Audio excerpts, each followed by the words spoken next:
Hello, everyone. Welcome to another episode of the Truther Therapy Sessions, episode 60. God, these episodes are just flying out now, aren't they? How did I get to 60 already? I thought I'd try to make this a bit more special than the usual show because we are hitting a round number, which I like. And I have a guest on today who was actually on the channel not that long ago, though I was on her podcast, Unfiltered Rise podcast with Heidi Luv.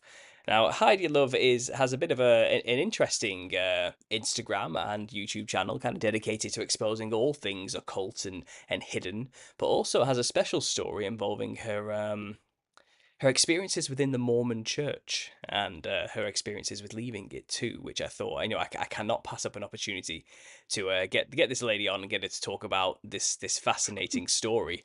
Now, I'll admit, Heidi, are you there? Can you hear me? Yes, I'm here. Yes. Fantastic. Hi. Yeah, so I'll admit, Heidi, I am ignorant when it comes to Mormonism. It's not an area I have done any study in whatsoever, really. Full disclosure to my audience there. I know nothing. I want to learn. I want to learn, okay? And maybe it's a cultural thing. That's okay. Maybe Britain just doesn't have to deal with Mormons as much as people in America, so it's something I've just never had to think about. But I do know there's a lot of sus things going on surrounding this organization.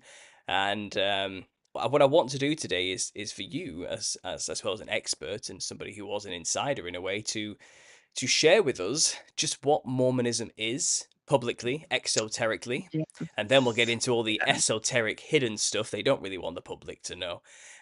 So my first question to you, Heidi, is first of all, just introduce yourself if I haven't done enough there, and explain to Sure. us just what is Mormonism exactly? What is going on here? So the mainstream Mormonism church is often seen as Christian, and they play that off really well.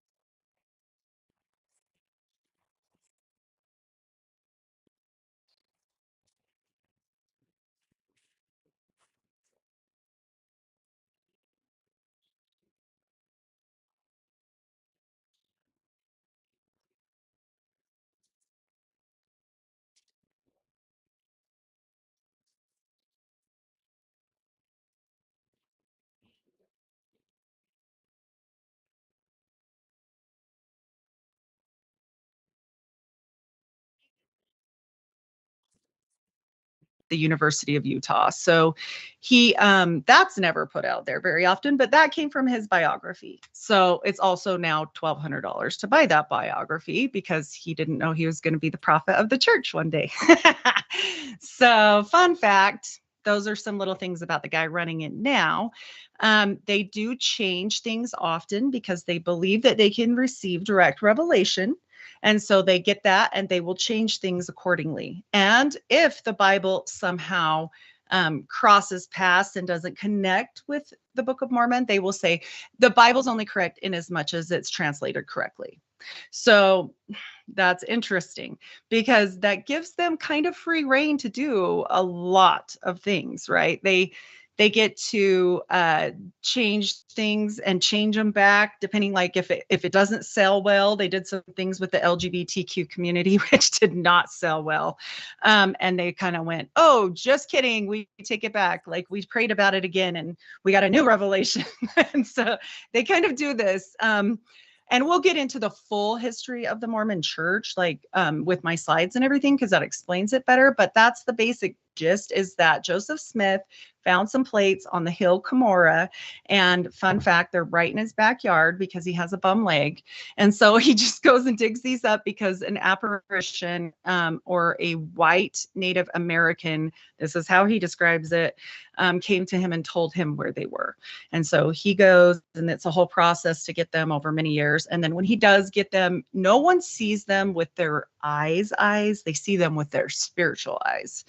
So he has witnesses, but it's a fun thing. And so even this whole story growing up, like, this wasn't hard for me to accept because I grew up in it. I live in Utah. I am a weirdo here. I am a weirdo here because I left, right? And everyone is Mormon and everyone does Mormon stuff. And also, I went through and got my temple rites done, which is, they're very similar to Masonic rites. They're almost identical. And I can talk about that when we get into the slides too, but that's an upper echelon. Once you get to that level, then you are considered, you know, one of the elect. You know things, you shouldn't leave. Like if you leave, you're going to go to outer darkness, which is where they think I'm going. And so outer darkness isn't necessarily hell. They believe in three heavens, and then they believe in outer darkness, which is the absence of God, kind of like purgatory for Catholics. That's like is similar. So that's what they believe. And then the three heavens are like the terrestrial kingdom, the telestial kingdom, and the celestial kingdom. And you're going to notice a lot of lines crossing on Kabbalah. Like it just does. They'll say it doesn't. Yes, it does. This is why I ended up studying into the occult practices somewhat and different religions and different aspects of other things that aren't even necessarily occult in nature other than hidden Masonic, you know. But the funniest, weirdest part was for me, finding out that Masons do the same stuff as we did, because they tell us that we have to do that to go through and become exalted and go to heaven. It's not about like where Masons are seeking knowledge. And if you want to be a Mason, be a Mason. If you want to be an occultist, go do it. Like, I don't care what people want to do in their life, but here's what I care about with the Mormon church. They lie. They lie to you and tell you this is about going to heaven. They lie to you and tell you this is about Jesus. No, it's not. It can't be. It's not created that way. Masons don't have anything to do with that. They're following a different way. Not that they can't be a Christian. I'm sure some of them can. They have to believe in a higher deity, you know, to even become a Mason. So whatever. But I just didn't know. And a lot of their members don't know. And it's a constant lying game. And then it ties in, funny enough, and we'll get to it in that little thing that I have to show you with the slides. John Dee connects with this. And that's why I have this book up here. So the Queen's Conjure, and then the Angels, Empire of Angels. This one's actually, I like this one better. This one is Occult Roots. It's made by an occultist, Jason Luv. But I mean, if you want this information, you're not going to find it at church. So this was kind of like a weird calling for me, because I'm just a mom and I have 6 kids, because all Mormons have 6 kids. we all have 6 kids in Utah. Big surprise. And so I'm already a grandma, like all this stuff. Like we have a lot going on at our house. And when I got out of the church, I kept praying and trying to figure things out. And then I had an estrangement with my daughter in 2020. And it devastated me. I've had a lot of really bad things happen to me in my life. And that's why I call my channel Unfiltered, because that's my nature, and Rise, because rise above your stuff. Because I have had so much stuff happen to me that I probably could be on a corner somewhere selling drugs or some crazy thing. But like, no, I always knew I wasn't going to give in to my circumstance. And I think that a lot of people are stronger than they know, because now I do mental health as a nurse. And so long story short, I didn't ever know I would do podcasting. I never knew I would be on a podcast. I love podcasts. I heard you on Sam. I knew all about you. And, you know, you just don't ever think you're going to have a place in that world, you know? So I sent a simple message to Josh Monday and I said, hey, check this out. This is weird, blah, blah, blah. It was a different case. And he's like, I don't know anything about Utah or Mormons. Like, you got to come tell the story. I'm like, no way. I have a puzzle light from my son in like my phone, and my early ones are just that. So he said, just come on, tell what you told me. It's information. It's good. So I did. And then he was like, you know, your episode did really good, but like, I would like you back for Mormonism, because it's weird. Like, nobody knows about it. I'm like, everybody knows about it. What are you talking about? He's like, no, you live in Utah. Like, everybody knows about it where you live. Right. But for me, like, it was normal. This is normal every day. This is not abnormal.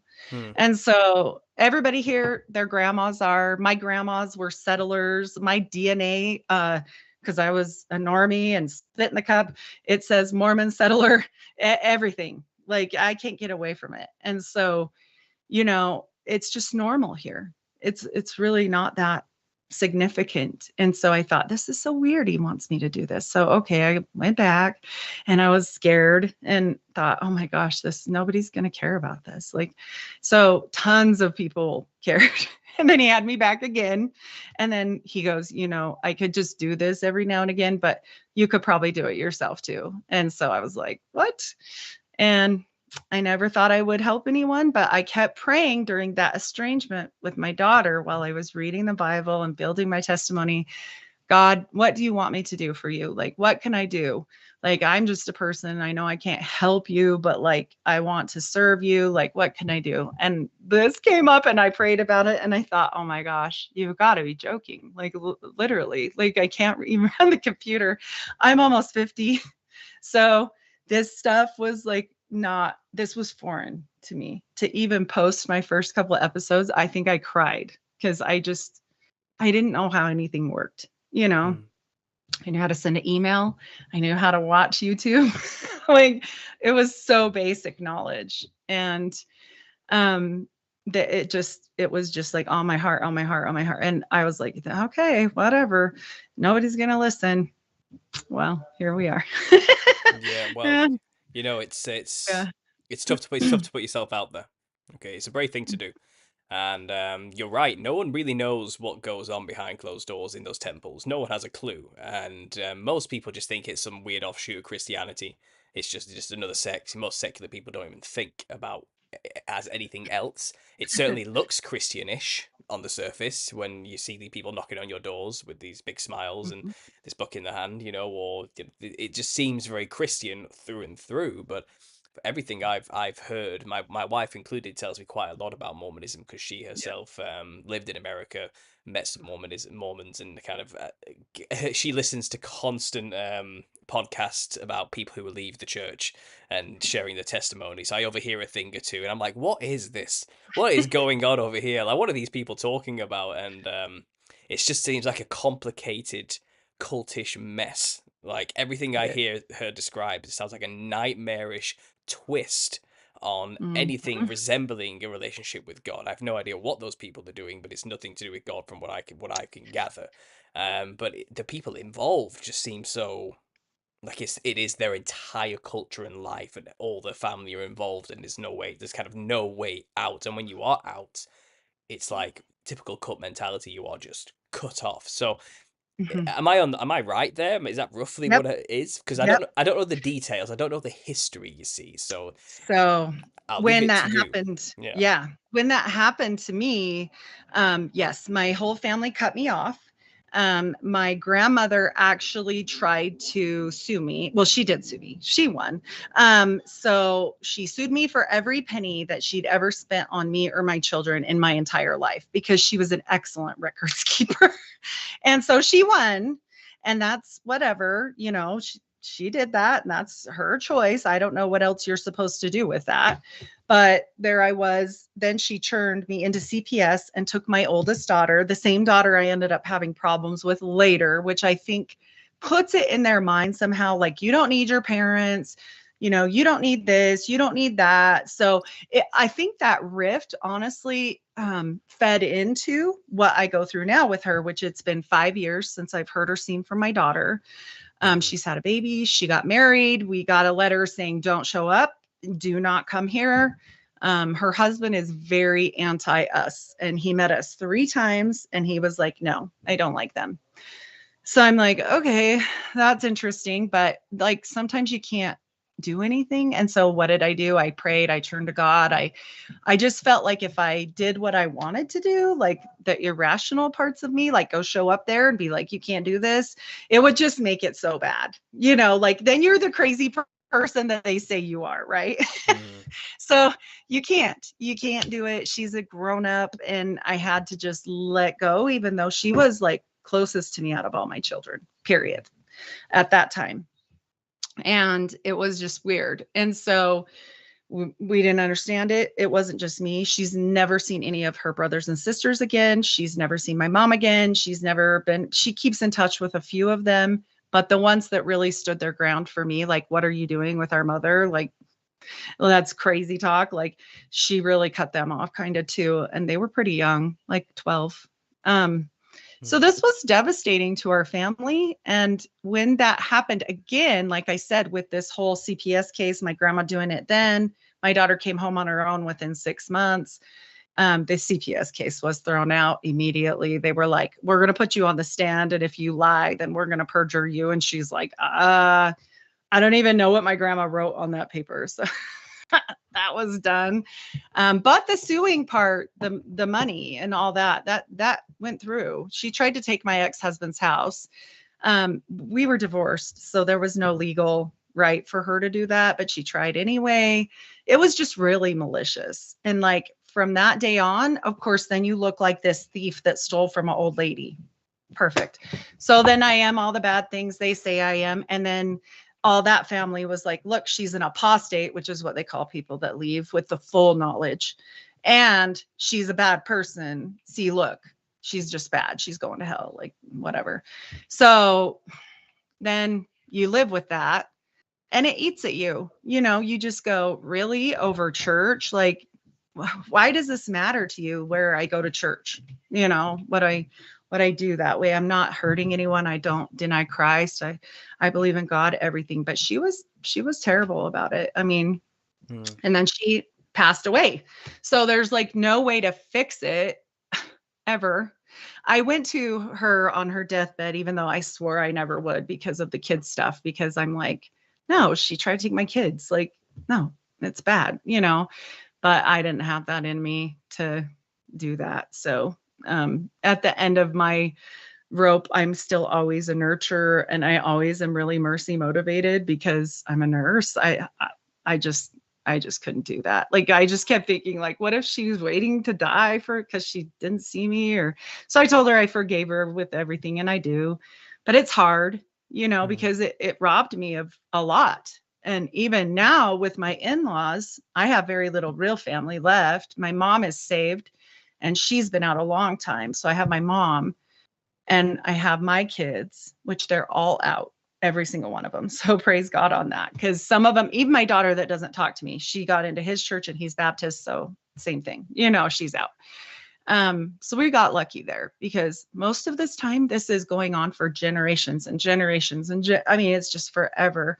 And there's generational curses. There's different things that affect bloodlines. Like all this weird stuff that I'm going to tell you about is not about Christ. And it talks in the Bible like about these kind of things when you make oaths and when you do things like this, and the Mm. you know how it will be visited upon your children's head for 4 generations. And it's just, you know, that's what I was seeking when I was trying to break things off of me, because things get weird and you can have attachments. I don't think necessarily like anything more if you're truly saved. Like, I mean, you're still saved, you know. Mm. So um Yeah.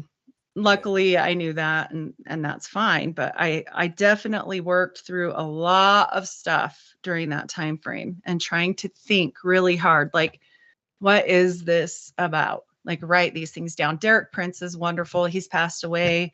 I love his sermons. John Ramirez, another one for kind of like deliverance stuff. You just go through it, and it's not some weird thing that you have somebody come, or it's a private thing. You just do it on your own and you study. But that's kind of the road I took, you Mm. know. And it really did help me. I feel like it's really helped my life. It's helped my kids. It's helped everything. Mm. And other than my oldest daughter, which I still hold out hope always, because I mean, Well, I'm still her mom. of Yeah. course, of course, yeah. Yeah. I mean, it sounds Yeah. rough. It Mom, sounds really rough, and I'm sorry to hear that you're going that's through that. okay. Yeah. Yeah, what can you do? What can you honestly do about these type of things other than just be patient and just through example hope you can show them that Yeah. there is another way, because it sounds like it really is a cult mentality is the only way I can Mhm. describe this. And Yes. what, just as an outsider, like what exactly does being a member of the cult give members? What do they get out of it that keeps them in exactly, or is it fear based?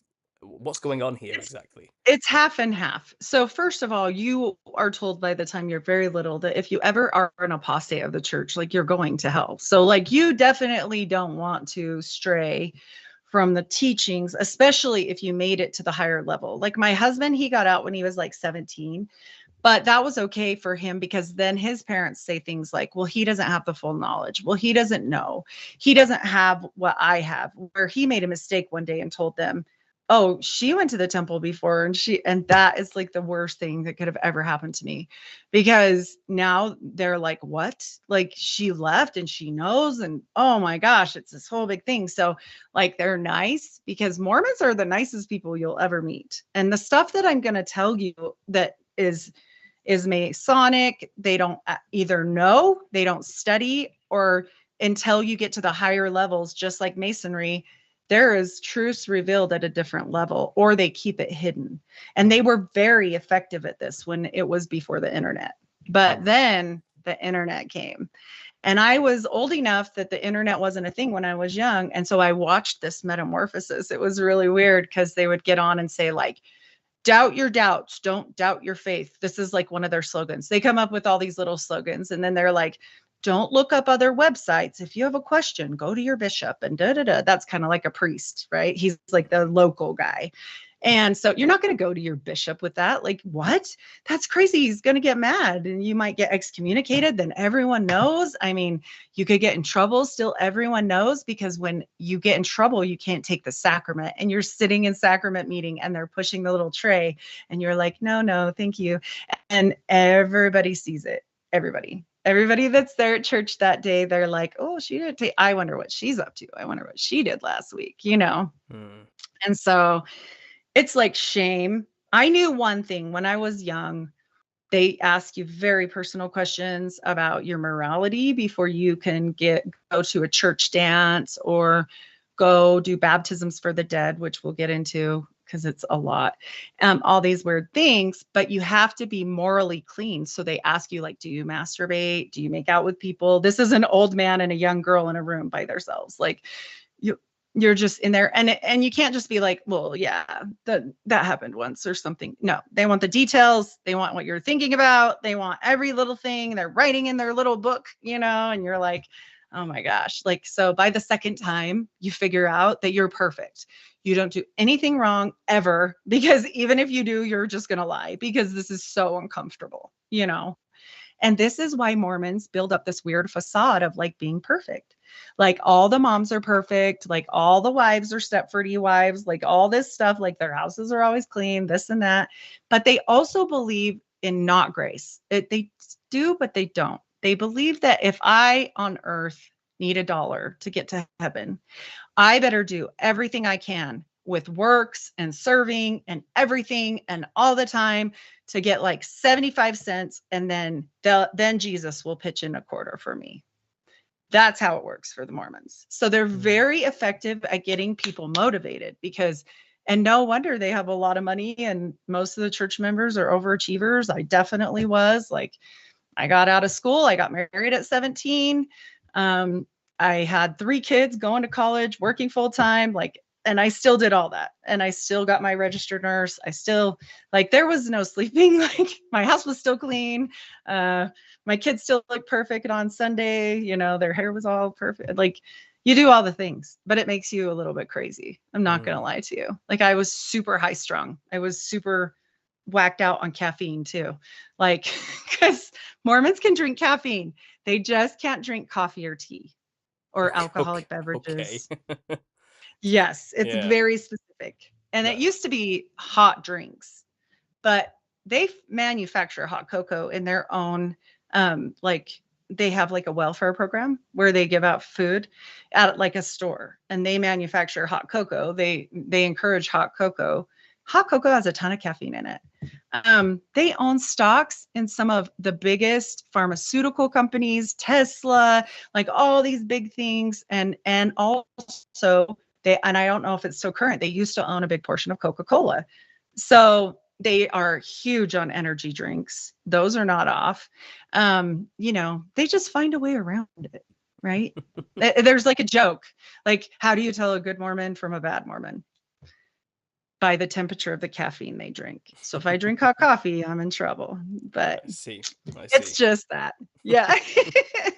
And these are called the words of wisdom. Yeah. Well, yeah, I So mean, to try and keep up a facade of perfection as though your works and being perfect is in some way going to save you is just that's not Christian, not even a little bit. no. Christ said, you know, on the cross, it is done, and that means it's done. It doesn't mean another prophet's going to turn up, I don't know, 2,000 years, 1,100 years, I don't know how long it was, later and say, oh no, there's a new rule we have to start doing now. You know, what Jesus did, it wasn't enough. You also have to Yeah. do X, Y, and Z. You know, and I'm baffled of how this has happened, how this religion has even become a thing, especially in America, which is supposed to be the most Christian country on the earth. How is this I don't, what is So it? widespread. What is it? Yeah. You need to explain this to me. So Well, I give think me a that presentation. Let's go into this. Let's explain what is going on. Okay, go ahead. I'm leaving it to you because I'm baffled if here. you see a Mormon, you think of a good person. They also stand for really good family values. And you also see all these people with your shit together, like literally. So you see these people that are like, they're really successful because God's blessing them and they're doing really well and they're really fertile and all these things. And so, like, you see this picture of these beautiful people, and most of them are. I'm going to tell you when we get into this crazy stuff that I'm going to show you, it isn't something that I knew, right? This isn't something I knew when I was in, because I would never have researched that because they told me not to. Hmm. So I wouldn't have found these truths. I would have said, even if I did and I read that book and knew all this stuff, I would have said, oh, that's not true. Because even if I knew it wasn't true, it wasn't true. Hmm. That's not, or was true, it wasn't true, because I had my testimony and the way I feel and the burning in my bosom. And what does the whole Bible talk about? Like, don't trust your feelings, don't trust your dreams, don't trust this, don't trust that. Because of these things, because we're so easily manipulated as human beings. I mean, if the news doesn't tell people this, I don't know what does. And then with it being such a widespread interaction through Masonry and Jesuits and like all this weird stuff, it's so, I mean, the United States, people think it was for democracy or religious freedom. No. The United States was formed on Masons, Masonic practices, Masons running away to do Masony things in another place, leave them alone. And if you have any questions of what I'm saying, then look up Washington, D.C. and do a little bit of research about what you're seeing there, because there's a lot of symbolism. And same thing with every Capitol building in America, and same thing with a lot of stuff. So I feel like it was kind of an acceptable form of worship alongside Masonry, which is so widespread and they all know. So like you can find old handshakes between the church president, Thomas S. Monson, and President Bush. And they're doing the secret handshake. And you're not supposed to do the secret handshake unless you're in the temple, if you're a Mormon. Now, Masons can, but Mormons can't. We're not supposed to do that.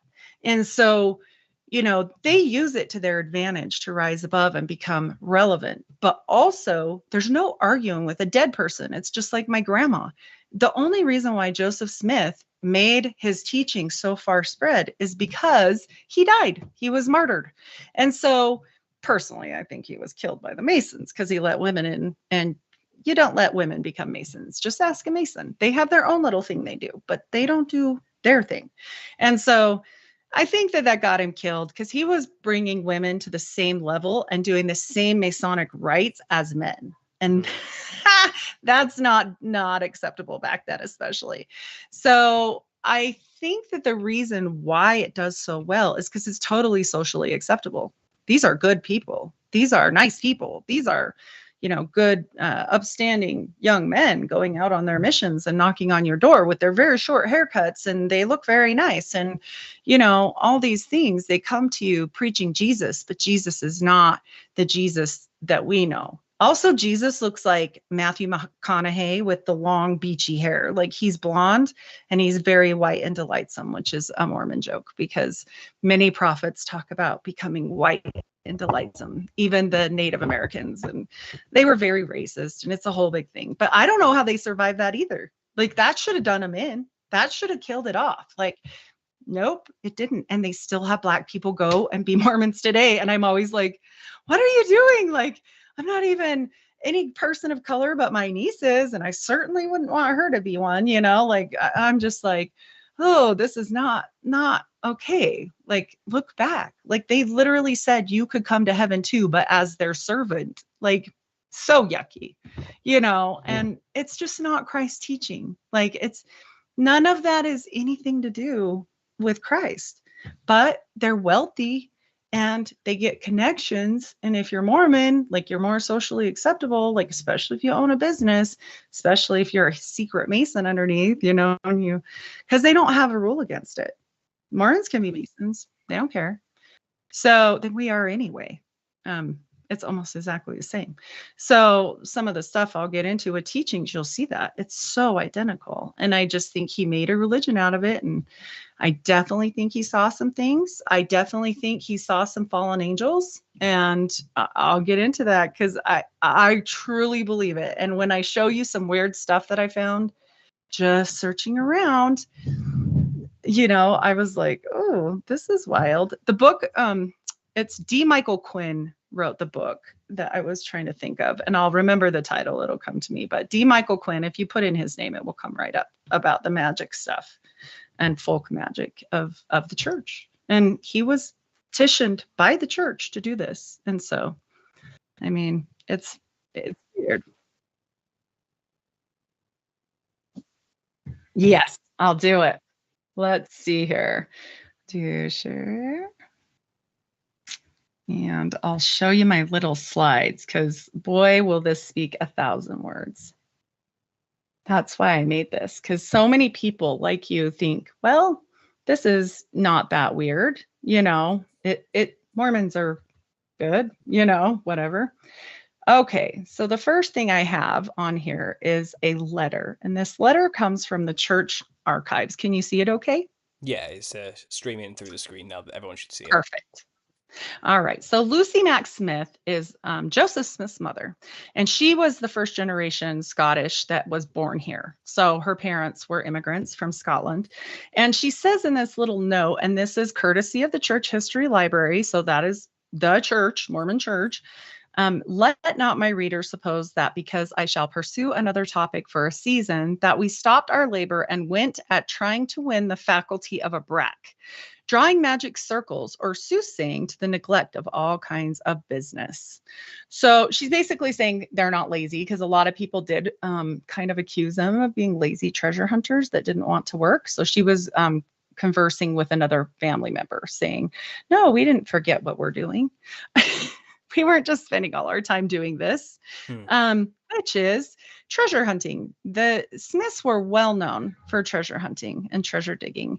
And in fact, this next slide, you can see, and what I love is that this is actual court documents. So they can't fix this. Like, the church can't say it didn't happen. So he sucked so bad at glass looking that he actually got a ticket for it. And this was like not a normal thing to happen, because everybody was doing it. And it's kind of like jaywalking. And he literally got in trouble for it because he did so poorly at it. So there's his little ticket for glass licking. This is a big one. This part is what I'm talking about with the Smith family magical relics. This is owned by a private owner, so the church cannot get rid of it and put it in their secret vault that's underneath the temple tunnels. But they probably would if they could, because it's been a nightmare for them. This is parchments and things owned by the Smiths. Now, I'm going to give you a little tiny prehistory right before I go into it, because it will become important. They say that this was Hiram's. Funny enough, his brother's name is Hiram. So denying that they were Masons is pretty silly at this point. They were part of the Blue Lodge. He was a master Mason, as was his brother. They try to make these people out like they were dumb farm people that didn't know anything and that they never had access to cool books or anything. Okay. His brother went to Dartmouth. Okay.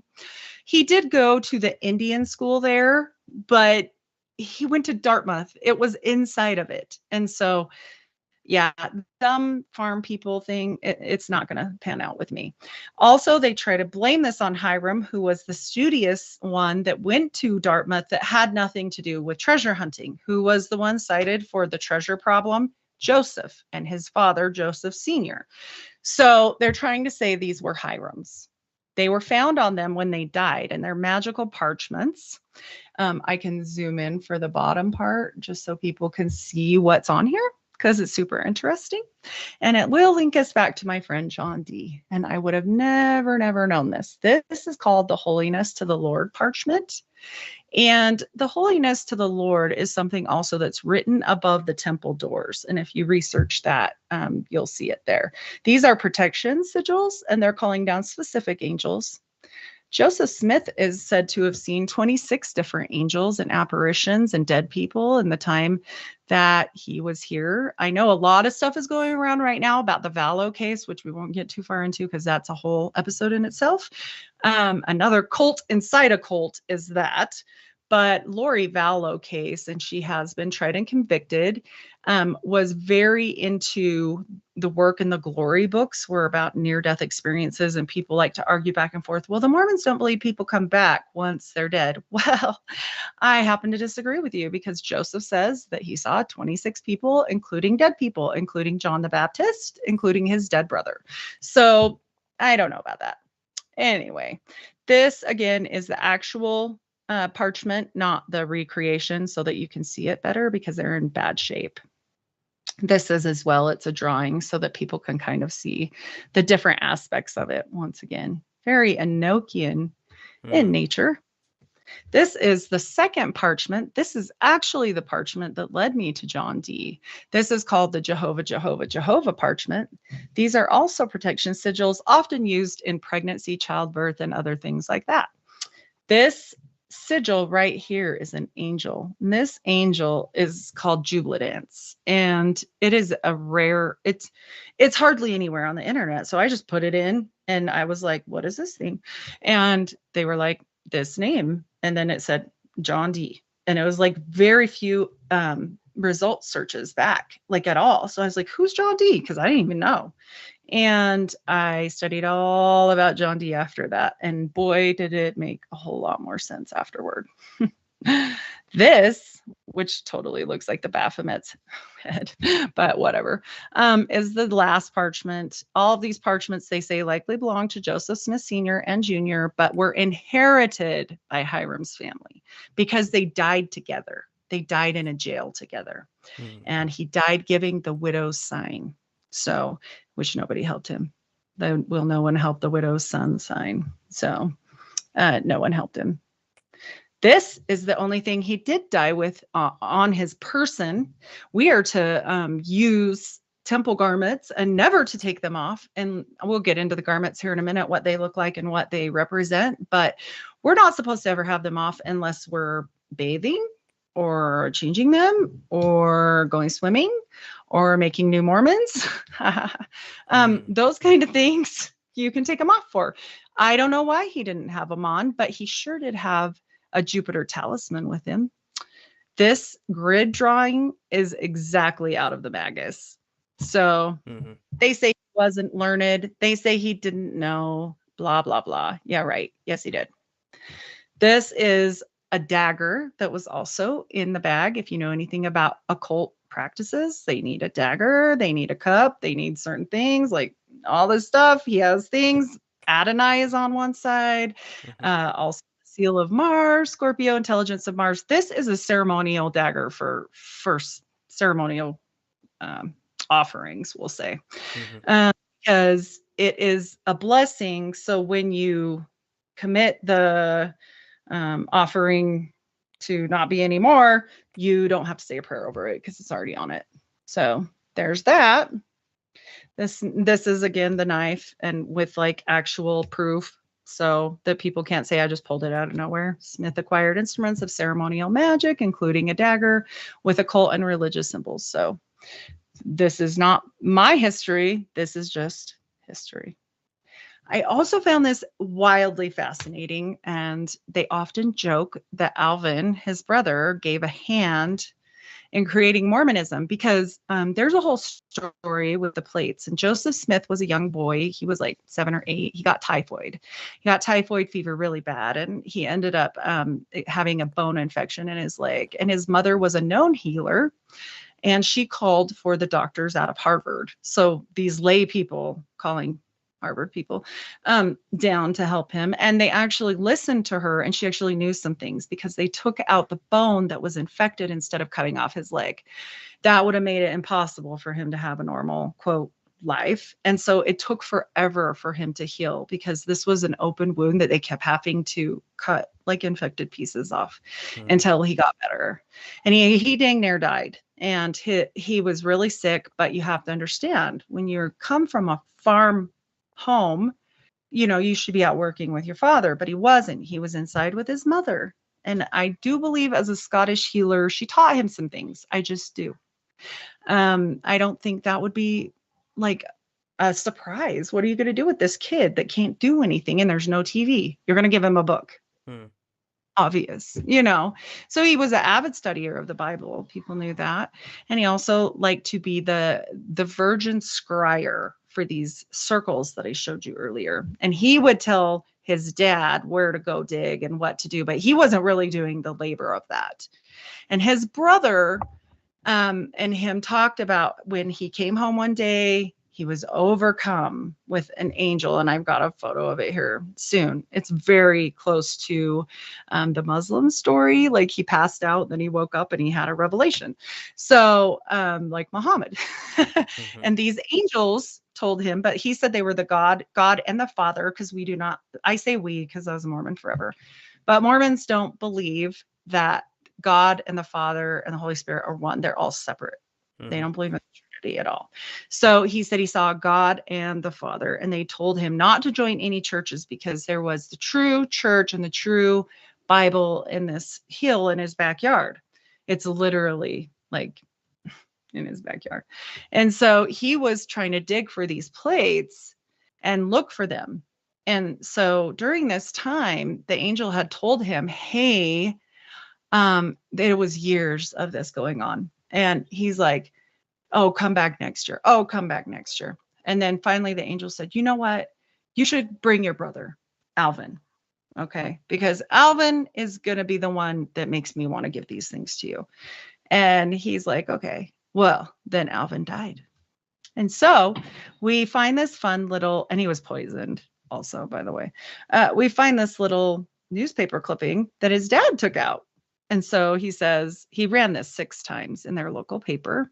It says at the bottom, Palmyra, September 25th. You guys can fact check all this. Like, whereas reports have been industrially put in circulation that my son Alvin had been removed from the place of his internment and dissected, which reports every person possessed of human sensibility must know are particularly calculated to barrow up the mind. So basically he's saying like, you know, you guys are just making up rumors about us. So we're going to go dig him up because you said we dug him up. So we're going to show you we didn't dig him up. This is like pre-gaming of a toddler. We're going to go dig him up to show you we didn't dig him up, to show you he's fine, and bury him again.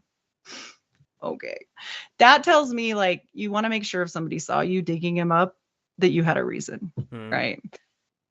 And if you get into skull and bones and some of their practices, you know that the bones are very important. So people joke that Alvin had a hand, right? I can't prove that. It's funny though. It is curious that the dad would run that 6 different times. Joseph also had many seer stones. He became a seer. He used stones all the time. This was not accepted theology when I was growing up. We learned that Joseph Smith had the plates like a book on a table, and he was just translating them with something called the Urim and Thummim, and very Masonic also, but whatever, or Jewish mysticism, one of the two. That he saw these things, and through the stone, you know, he could decipher stuff. So when I was young, no, it was the book on the table with these special glasses. So this is the one he liked better. Now this stone is owned by the church. It's in the Church Museum of History. And now they are like, yeah, he put the stone in the hat.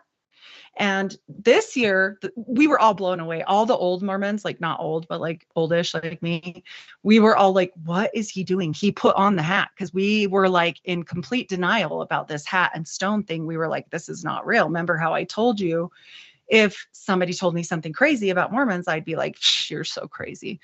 So that's all we ever knew. Like, we thought it was a lie. Like, when South Park came out, they were right on the money. Like, that story's true. Like, you can laugh at it all day, but that story is true. As an ex-Mormon, I'm telling you, go watch it again. It's 100% true. They did their research, which is why you can't download it and repost it in its entirety, by the way. Fun fact. I'm sure the church came for them on that one.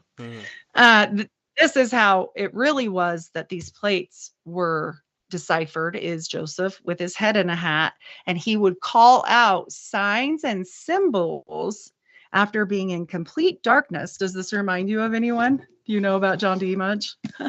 I've heard a thing or two. Yeah, absolutely. So he used, instead of a hat, he used a scrying mirror. Mm-hmm. And instead of him being the one doing the scrying, he had Edward Kelly do it, and he would do the scribe because he was very mathematical and he couldn't let his mind go. So, and angels came to them and spoke to them. And I do believe Joseph Smith saw something. I'm not of the belief that this was all crap, because here's the thing. It's too much like everything else. So let me show you why. This above us is the Enochian alphabet that John Dee and Edward Kelly worked for 8 years talking to angels, probably demons, Nephilim, whatever. And they were not nice. Like, John Dee and Edward Kelly did everything they said. And they were like, by the way, after they were like knee deep in this, this is what happens to people. After you're super knee deep in it, they're like, swap wives. And they're like, what? I thought you guys were like angels from God. And they're like, well, we got to have you swap wives. So John Dee ended up raising Edward Kelly's son for the rest of his life. And it ruined everything. And they stopped talking to angels because of it. But these symbols above are from them. And these symbols below are from the Book of Mormon. This is what they would write down. This is a real piece that was given to someone named Anton to actually validate. He thought it was ancient Egyptian hieroglyphs that he was writing with, and he thought that he knew Reformed Egyptian. They wanted him to say that this was real, that, will you validate this? And then he said, well, where did you get it from? And they said, from angels. And they were like, yeah, no. And he's like, can I have my paper back? And he's like, get out of here. So that's why we have the sample, which is great. Great for me. This is the little rendition of what we see at church as Mormons. Joseph Smith, 14 years old. Also, by the way, there's 4 stories of this that he came up with, changed, and the church uses one of the 4. They use their favorite, I guess. Let me turn this. What you are seeing is an authentic first-time ever on film reenactment of secret Mormon temple ceremonies that even most Mormons have never seen. And those who have sworn never to reveal these secrets under penalty of death.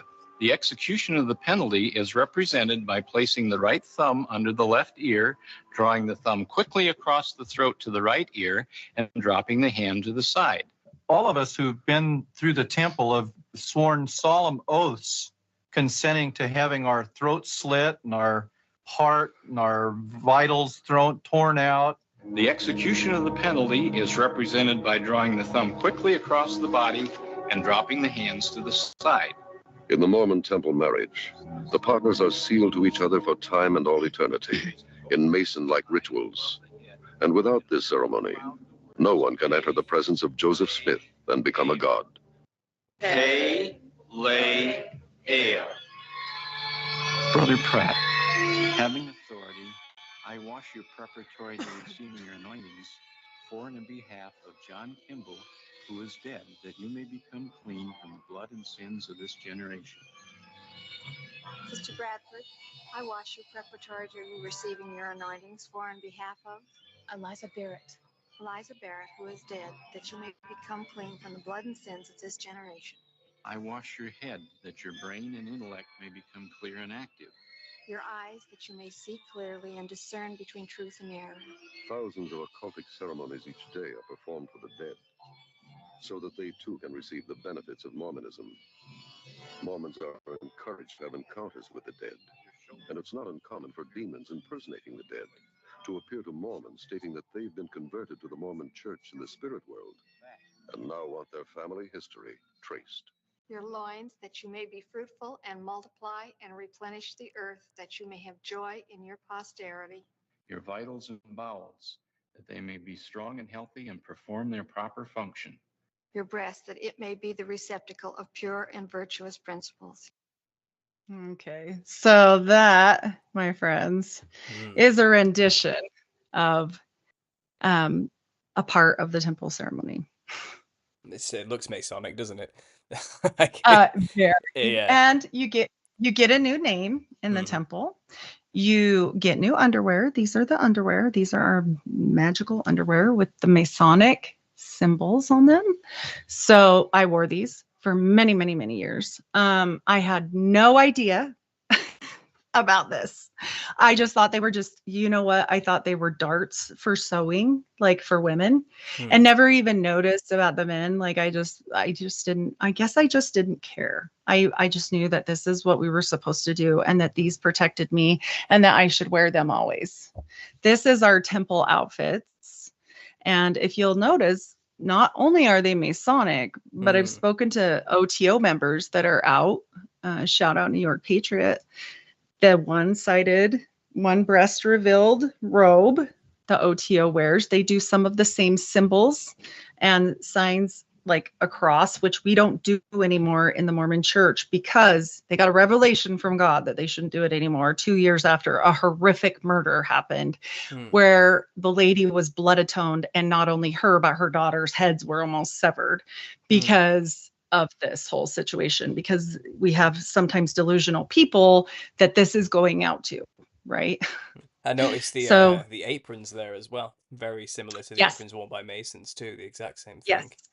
They're green. You can't really see it in that picture, but they're green. And let me get past and see if I had another picture of them.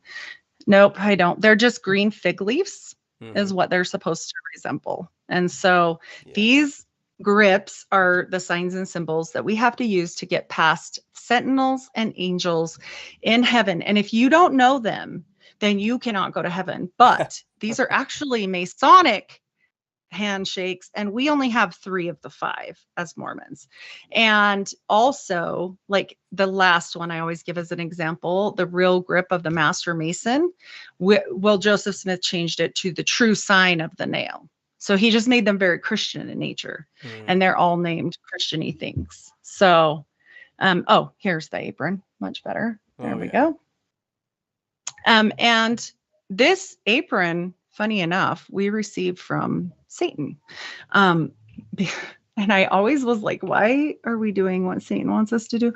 Because when we're right in the middle of the whole ceremony, before you've got your robe on, you've got your dress on, you're all clothed, and they say, okay, please rise in the middle of this movie that's 2 hours long about creation story and all this stuff about Adam and Eve and thrown out of the garden, blah, blah, blah. Well, Satan comes down when Adam's crying out to the Lord for help.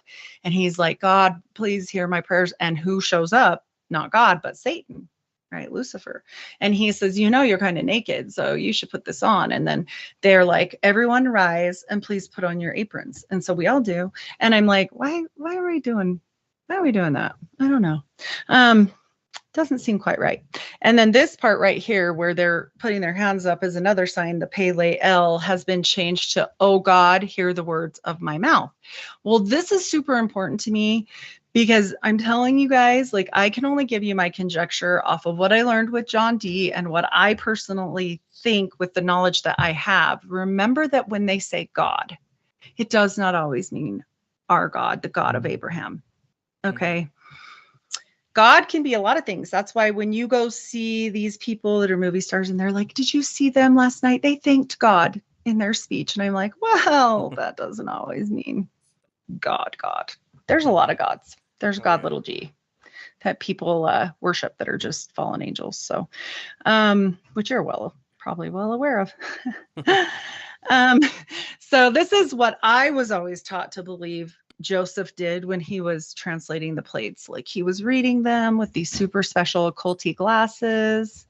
This is the aprons that was for the Satan apron. Satan wears a dark apron, and before 1960s, he wore this apron with many symbols on it, including the all-seeing eye, beehive. Funny enough, beehive, Utah is the beehive state, and its sign and flag and everything is the beehive. Anyway, a little hive-mindy out here too, if you ask me. Skull and crossbones, compasses, suns, moons, etc. And my great grandma remembers this very well.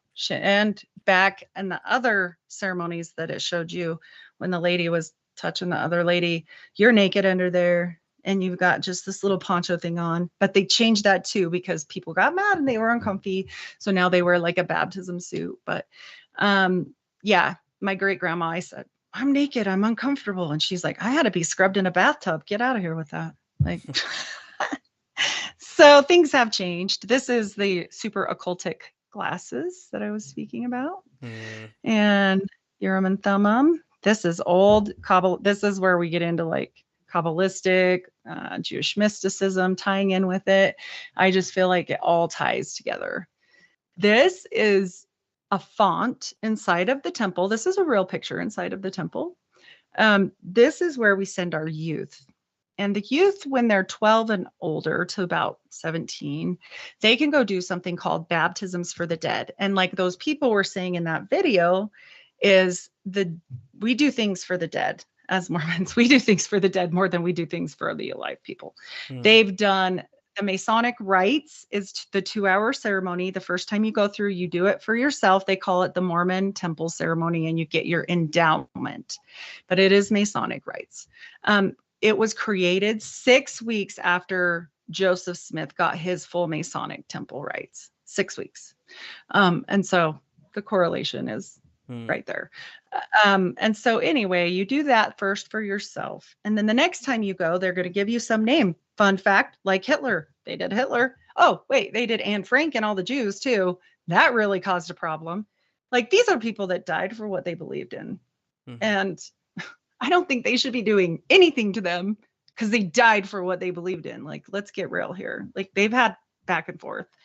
But anyway, that endowment thing happens for older people. We do that for those dead people, but the children 12 to 17 do this for the dead people. And that's the baptism part. Baptism by proxy. So you get like 8 or 9 names and you just get dunked and dunked and dunked. And you're pubescent or slightly out of puberty, like 16 something. And you're getting all wet in these things and you can't see out in the stage at all. It's this big, huge area. You can't see at all. And they make this a fun activity for the kids to do. And then they go get ice cream. Yeah. I mean, look at that thing. It's terrifying. Look at it. I mean, why is it on the back of... And the oxen, right? Like, and they're usually golden, which is totally representative of Moloch in the belly of the beast. Let's put the kids in the belly of the beast. Like, that's what I thought immediately. All I can imagine was the people burning their children inside an iron bull, you know? And it's... Or was it... I don't know what method it was. Who cares? It's disgusting anyway. And there's no good reason to have that in any temple. Unless it's a reference to Baal or Moloch, you know. They say it's a reference to the lost 12 tribes of Israel. That's what they say. What? So that's, that's their excuses, people. Yeah. And so this whole they're thing, usually golden. Yeah, this whole thing about baptizing by proxy for people who are already dead to get them into Mormon super heaven or something like that. I don't really know what the plan is. But is this not just necromancy of some kind? Is this not... 100%. Because what I was going to get back to at the end, this all connects. Remember what I said about the God? And remember what the mom said at the beginning. The house of Abraxas. And what was Abraxas known for? He is a necromancer. And what do they do for necromancy type gods? They do things for energy. So they do weird sigil stuff to get knowledge to like do the future, which what do we have? A prophet, seer, and revelator. And what's on the top of every temple? A spire and like a golden angel guy, like Moroni. And so it's super interesting. I definitely feel like they're jacking loose, like taking that from energy from young virgin kids and or people doing things for dead people. Like, this is just creepy. It's creepy Because when you get out of the it. truth is you can't communicate with the dead. It doesn't work like that in reality, in No, God's creation. no. So what they're clearly What does God communicating say? with, well, this is Yeah. that they sleep when they die until final judgment. There's no talking to your dead relatives once they're gone. Let No, the dead bury the dead. He even says, let the dead bury the dead. Come follow me, to the one guy that's exactly, dad died. And he's like, exactly. come on, come. Like, and the guy couldn't do it because he was like, no, I really got to do this for my dad. But he's like, it doesn't matter. He's already gone. Mhm. And I'm not saying be disrespectful of the dead by any means, just like leave them on the way. But I'm just saying, like, they're gone. They're waiting. You know, So do you they're think? not. Do you think then? Do you think these, when they do this ritual with the kids in this pool and they believe they are baptizing on behalf of the dead, Mhm. where's that? Where's the focus really going? Is this demons they're communicating with? Are the upper Man, echelons in communication I, with the demonic or I something? feel like this is feeding thing. I will tell you, when I sat down in that temple room, I've always had a pretty good judge of like good and evil because I wasn't super indoctrinated as a young child till I was 12, because my parents were crazy and I got taken away when I was 12 to go live with my grandma, who was super Mormon. I was still Mormon, but I wasn't like, you got to do all the Mormon things. Like, it wasn't like that for me. So I was able to kind of find God on my own because I had kind of a desperate living situation, obviously. And I was like, you know, God, I'd always talk to God, and I knew the difference between right and wrong. I feel that we're inherently born with this, and this is taken away step by step as we mute things or try to like not believe, like as we get older. So what I'm saying is I always kind of had a good judgment on that. And I sat down in that chair and I went, oh my gosh, we got to get out of here. Like, I was like panicking. I was like, oh my gosh, this is a mistake. And they ask you, like, does anyone want to get up and leave? And just picture yourself. This is your marriage day, to get married for time and all eternity, which is not biblical, not biblical. And when you're getting married, you're leaning over an altar, joining with your husband over the altar, looking into forever mirrors, two mirrors pointing at each other. That is absolute occult witchcraft going on forever and ever. What were we channeling at that moment? I do not know. What were we channeling when you're wearing garments that have openings over not only your nipple area, but your belly button? These are openings in your body, right? Like, I don't know exactly what the purpose would be other than for harnessing energy. Either there's always energy transfer with this stuff. And I definitely believe the upper echelon of the church knows this. The quorum of the 70, the quorum of the 12, and the prophet of the church with his first and second counselors, they know it. They know it. And there's multiple things that I'll tell you about too with them in just a minute, because they run this thing. Yeah. But Yeah. this is not, like, my presentation is to purposely show people this is Mormonism, not the nice people knocking on your door, not the guy in the 3-piece suit, not the ladies that have all their 600 kids all put together correctly and everybody's successful and all this. You know, there's a price to be paid for things. And when is it in this world that you aren't honored with certain things when you do things for scary people? Like, I don't think they know it, but I'm just saying, like, look at movie stars, look at other things. Like, this is it's so close to the same thing, because you're talking about hierarchies, you're talking about earning your way, you're talking about I am my own man. Who else talk like this? Crowley. Who else talks like this? Every channeled religion. Muhammad would black out and see angels and wake up and tell people stuff, and then they made it a book and made it a religion. Jack Parsons and L. Ron Hubbard out in the desert channeling stuff, talking to angels, and they write it down and it became a religion. Aleister Crowley went and channeled Aiwass, and he wrote down what he said, and it became the Book of Law, and it became Thelema. And Joseph Smith went and talked to angels too, and he wrote it all down, and it became Mormonism. There are so many. John Dee wrote tons of this down, and it became factions of religions, factions. And when you're talking about communicating with something that isn't supposed to be here, that's when we have a problem, because they're here illegally, as you well know.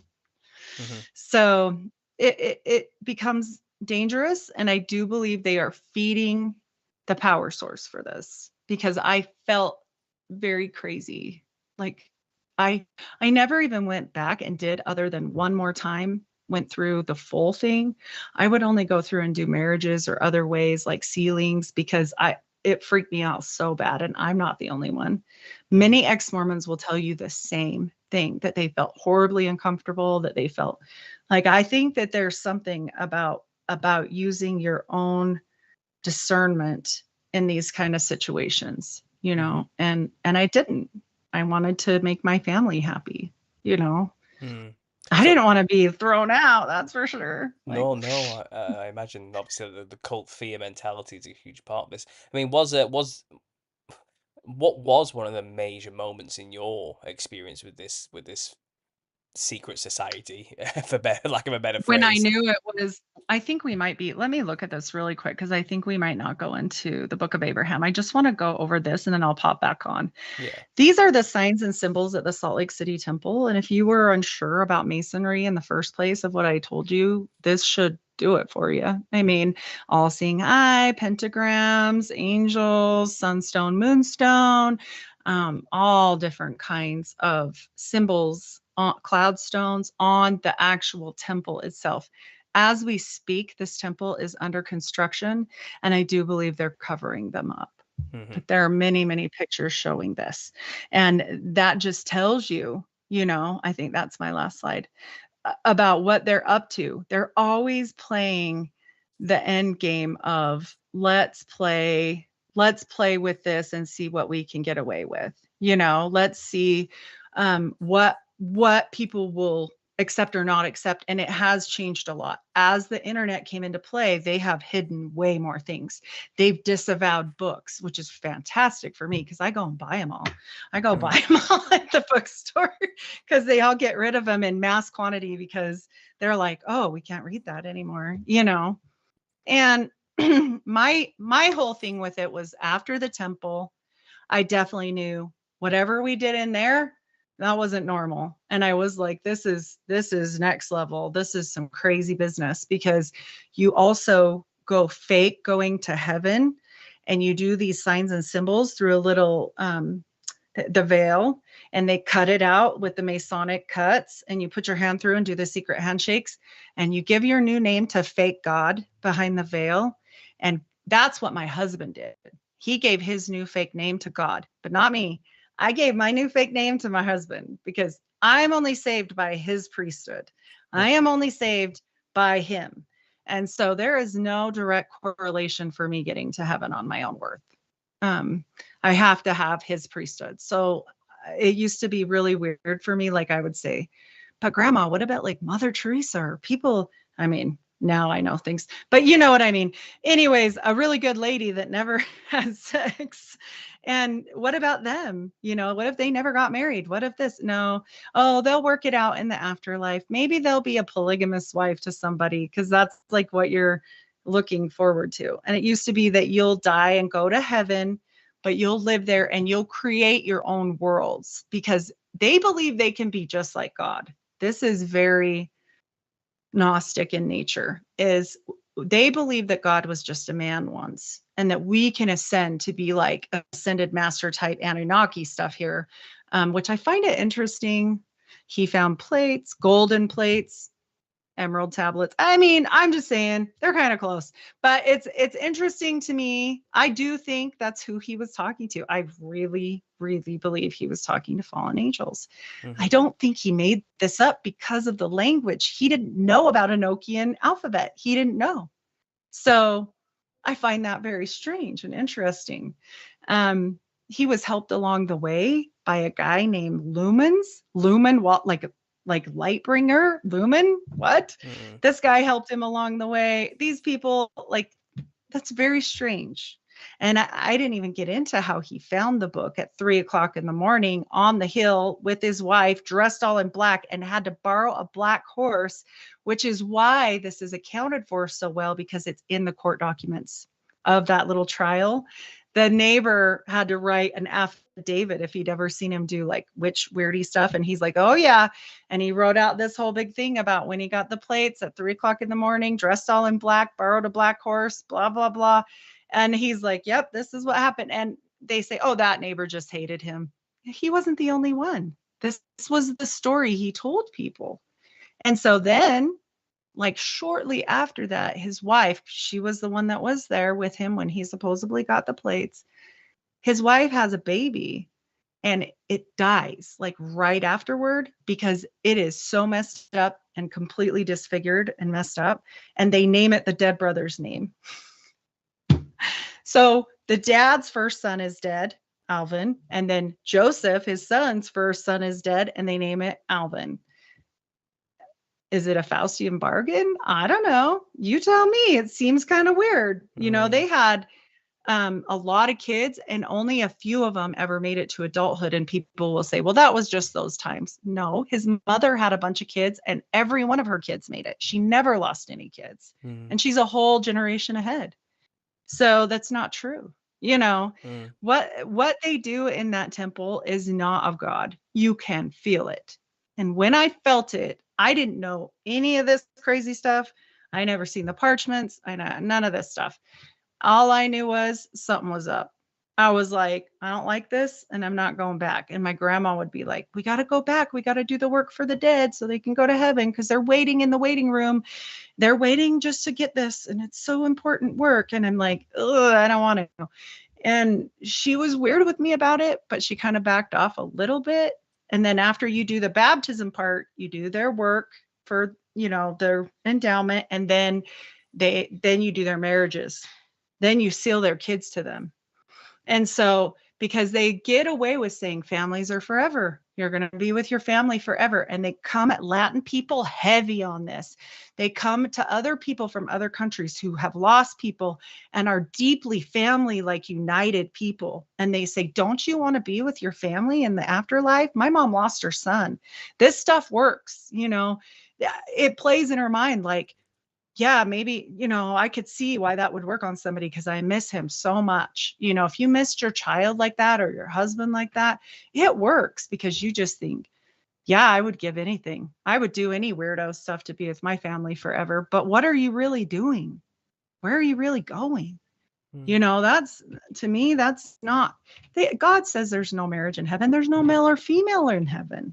It says that. It says it in the book. It also says in the book, by the way, if another angel comes to you and gives you a book, not of this one, this Bible, it's a fake. And they're like, oh, that Bible. It's not always right. No, I mean, I'm getting a whole picture now. Thanks for explaining that thoroughly to me, just what's going on here. I mean, a lot of it I've kind of already heard from my wife trying to explain things to me and from hearing these testimonies.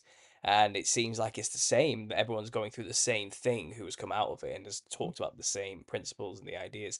And when you made that reference to South Park, I remembered that episode. And I remember watching the whole thing and thinking, this is nuts. Like, this actually is quite an insane worldview to have. And do you think, like I said, most people, the initiates, the first initiates, we'll call them, who join the cult, they just don't know any of this stuff, I'm assuming. No way. Even if you kind of made it up high-ish, like say you made it as the bishop, which is like a priest, like a local priest, you know, like a parishioner one, he's probably still not even going to know. So the quorum of the 70 and the quorum of the 12 apostles, they call them the 12 apostles. And the president of the church is the prophet, seer, and revelator. And then he has a first and second counselor.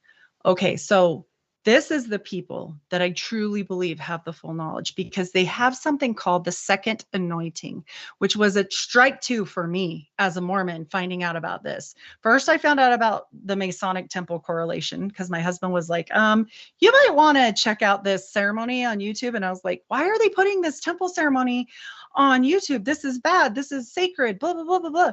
And he's like, it's not, it's a Mason ceremony. He's like, you're watching a Mason ceremony. And I'm like, no, this is the temple ceremony. And he's like, I know, you might want to think about that. And I'm like, oh, wow. Because we were just dating. And he was like, by the way, I'm never going to be a Mormon, like ever. So if you're going to go back to that, you just need to know, like, we're not a thing.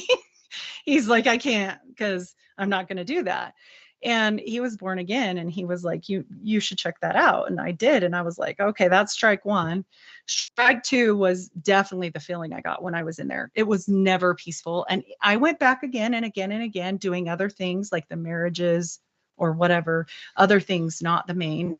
And I tried my best to like get into it, but I just had a really hard time with it. I just felt sick almost every time. And so I was like, no, this isn't for me. And then, you can kind of put that aside, because as long as you have your recommend, whether you go or not, you're still like in, you know what I'm saying? You're still like in. But the normal people are just doing what they're told. Like I said, I didn't even know about like my own underwear. Like my underwear that I wore, which have to be underneath your bra, and you can't wear your underwear under them or a bra underneath. They have to be touching your skin to skin contact always. There's rules about how to put them on, like right hand first, right leg first, never put them on the floor. If they get old and you have to get rid of them, you have to cut the little symbols out and burn them, like weirdo stuff. Yeah, you heard that. Right. And so then they are blessed and sanctified by the church, who even knows what they're doing to them. And the only place you can buy them is at the church for $40 a pair. And you need 7 of them because they're your underwear. And so they're making a killing, because also they make them overseas. And then the temple outfit thing, when I went through, it was $140, and that was in 1996. So they're making a lot of money from this, and not only that, but I do believe it's for a higher purpose of this energy stealing. So the third strike for me was finding about the second anointing. The second anointing is for people that are high up, only men, and they get this, like I said, we get the endowment, but they get a second anointing, which means they can do any sin that they want, and they are absolved of it, and they will still go to heaven, to the top kingdom, not the bottom, the top. Like murder, well, that's okay. If they're murdering in God's name, that's okay. They can do that. And they did, by the way. Mormon massacre, the Mormon Meadows massacre. Yeah, they killed people. They killed people. Like they'll say Brigham Young didn't give the hit on that, but he did. And he just covered his butt, and they do this. They had a whole army called the Danites. And the whole reason why the Mormons came to Utah was because when they came here, it was part of Mexico and it was Jesuit territory, period. They didn't come here to be part of the United States. They had rallied and been fighting the United States so badly that they finally just said, you know what, we give up. Because they tarred and feathered Joseph.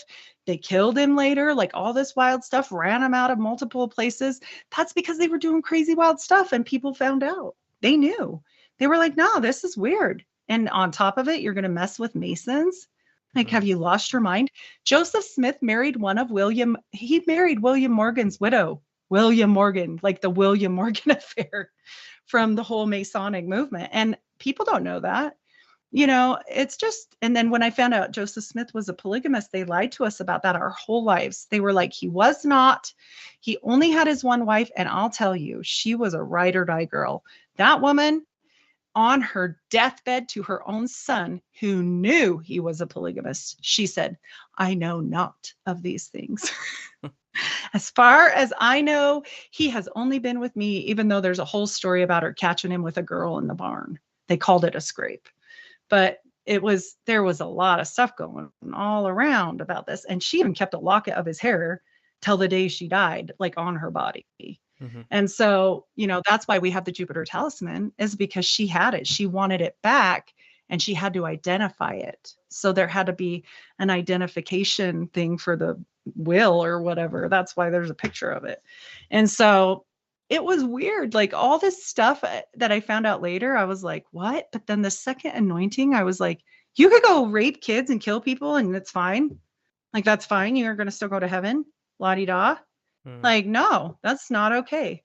And they only give that second anointing to really high up people or one hell of a donation of tithing or money to the church.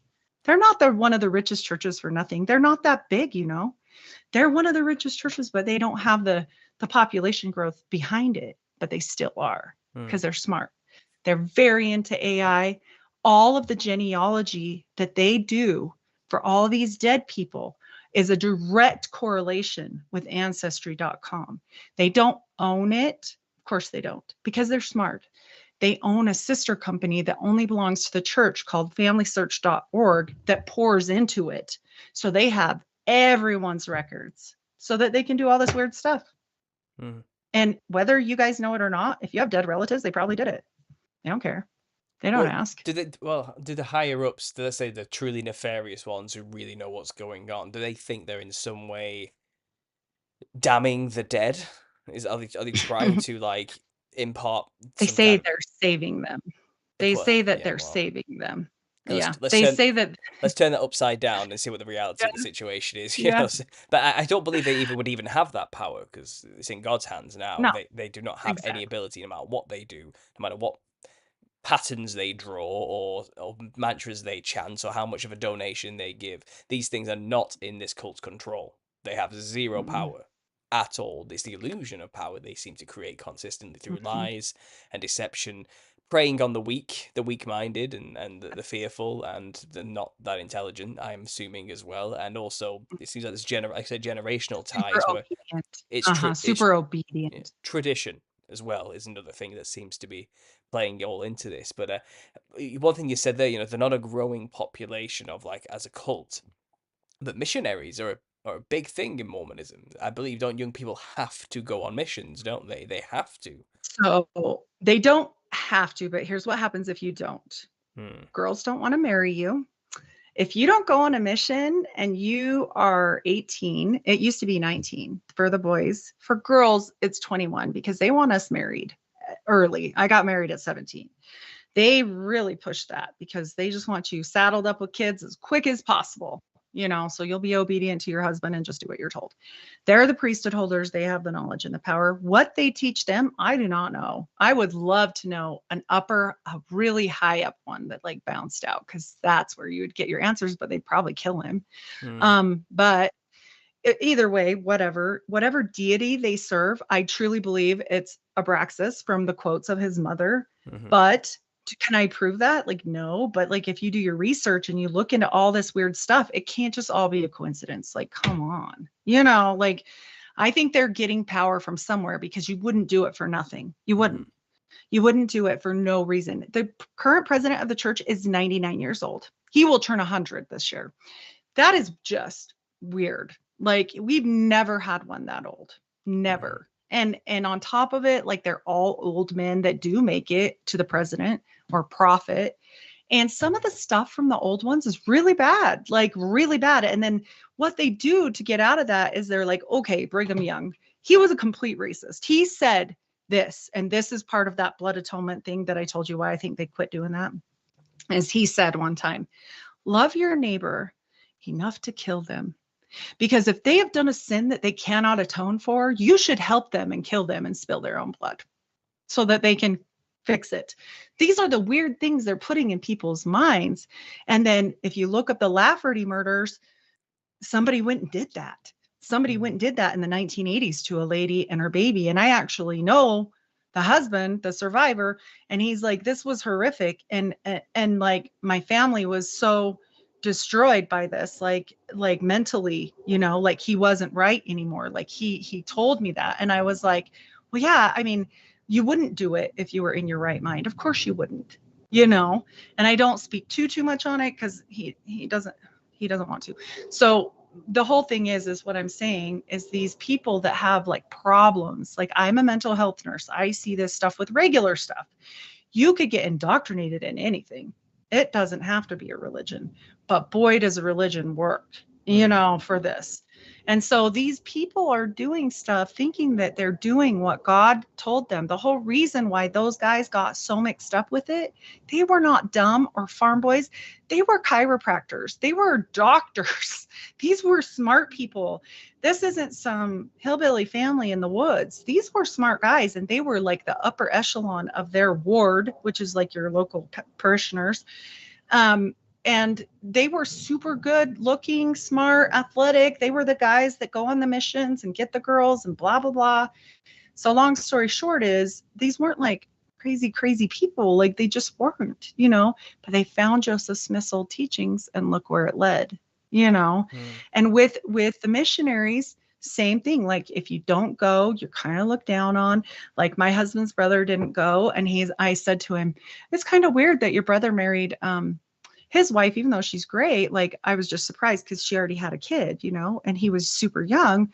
I was surprised because a lot of times if they've been married before, they go find another person that's been married and had kids. And he's like, oh, I think he kind of always felt weird because he didn't go on a mission. And so he was more comfortable dating, like, not that she was less than, but in the church's eyes. Okay. And so I'm like, well, she's great. He got lucky, you know, but like, that's weird that he would think that way. And he's like, oh no, it was a whole thing, I think, you know, and he doesn't know for sure, but you are looked at differently. The first thing a Mormon girl will say to you, if they are like trying to go on a date with you or whatever, they're like, did you serve a mission? And if you didn't, then they might not want to go out with you. And so it's very all about like pleasing the masses, pleasing your parents. They pay for that mission themselves. It's $500 a month for 2 years. They save up. And his nephew went and he gave up a full ride baseball scholarship. Wow. And I mean, he's not the only one. I'm sure there's a lot of people, you know, but they will feel that that is a good thing to do because that's what the Lord wants you to do. And they go and preach this word. Yep. And basically just so they can get a girl out of it. That's kind of they're preying on the young minds of young men, aren't they? And with the weaknesses, basically. Yeah, I can see. Well, yeah, because you're not able to date before you're 16, and you're not able to ever be with a woman or man before you get married. So like dating for Mormons, like it's a joke. Like when they come back from their mission, we all go like, oh, it'll be 1 month till Johnny gets married. Like they'll meet a girl they just met yesterday and get married. Like it's not like the girl was here waiting, like sometimes, but a lot of times that doesn't work out, you know, because they'll get married while he's gone and get a Dear John letter. But this happens all the time. And you can't get on a mission if you're a girl until you're 21 because they want you to go get married. And so it's a different rule for her than him, you know, and that's the case with most things in the church, although that's not. I didn't really care about that part, but I was just like, oh, that's weird. You know, like people might say, oh, maybe she left because she's a feminist. No, I still believe my husband's the head of the household. I don't really care about that. You know, like it's not important to me because it's still biblical. That's fine. I don't care about that. You know, I mean, if your husband treats you good, like the Bible says anyway, you guys will always be one because he's going to come to you and ask your opinion regardless. He's going to support you regardless. So, yeah, but these marriages, we have a high divorce rate. We have a high drug use rate, not illicit drugs, prescription drugs, because those are okay because they own a big piece of Big Pharma. They own a big piece of Purdue. Yeah, they do. And they pushed the 2020 whole thing too, by the way. They pushed that on every single person that they were encouraging everyone. And I was like, kids too, you have no business. You have no business. Well, doing that. It's birds of a feather flock together. Anything that requires mandates and you must or else, then I guess they're all in on it together by that point, aren't they? So, you know, I guess. Oh yeah. Well, these are rich people. Yeah, rich people. And on top of it, like they're obedient flock. You have to understand if they come down and say something to you, if they can get you to choose that your underwear, then they can get you to do anything. I'm sorry. Like if I was sold, like they're ugly too. They're not attractive and they're super hot and uncomfortable and they suck in general. But like I did it for a long time. Because why? Because they told me to. You know, if they can get you not to drink a cup of coffee, like, but they're addicted to sugar. Half of them are super overweight. They're all about soda. They'll go in a couple times a day, filling big drinks of Diet Coke or whatever. And I'm not like saying that's so bad, but they just trade one addiction for another. Like they're the Xanax moms. They're the whatever, you know, like they're the people that, you know, have their stuff together, but also like they don't, you know, it's just hidden. Well, I've heard from my wife. I mean, I don't think we can go into much detail about it here on YouTube, but they do have some very. I just slipped that. I think they have some very strange ways of getting around the whole no sex before marriage thing as well, which are just very bizarre from what I've heard. And and it's just. I think you could say the name, and that's the only thing you could probably say. and they'll have to look it up themselves. So look up soaking, Oh. but it is not encouraged. It is not, it is actually discouraged by the church. And if the church found out that you did that, you would be in deep trouble, because you can't even, the first question they ask you is, have you heavy petted? So that's even out. Like, you can't be naked with someone. It's totally out. Like, they're just fine. They're just making it up in their own heads. Those kids, like, whoever's doing that, they're just doing that. It sounds like all of them are that's just the- making up as they go along anyway. Yeah. Every single member of this Yeah, thing, to be honest. But it's funny because Yeah, no you're kidding. talking about this perfect facade that goes on, and there does seem to be this large culture on YouTube, this subculture of momfluencers, is how it like, who are all Mormon families with like 8 or 10 children, capitalizing on their lives with just having all these kids everywhere. And I'm sure you've heard about the Ruby Frankie case and what went on there. Oh yeah. I mean, yeah. Even worse was the Vallow case. I mean, but both are terrible. I've like, not heard that one. I've not heard that one. I know about the Frankie one. You've got to look that up. She killed her kids. Ah. I mean, but she's prosecuted. It's out. So I feel I could say that, because she has been found guilty in a court of law of murdering her children.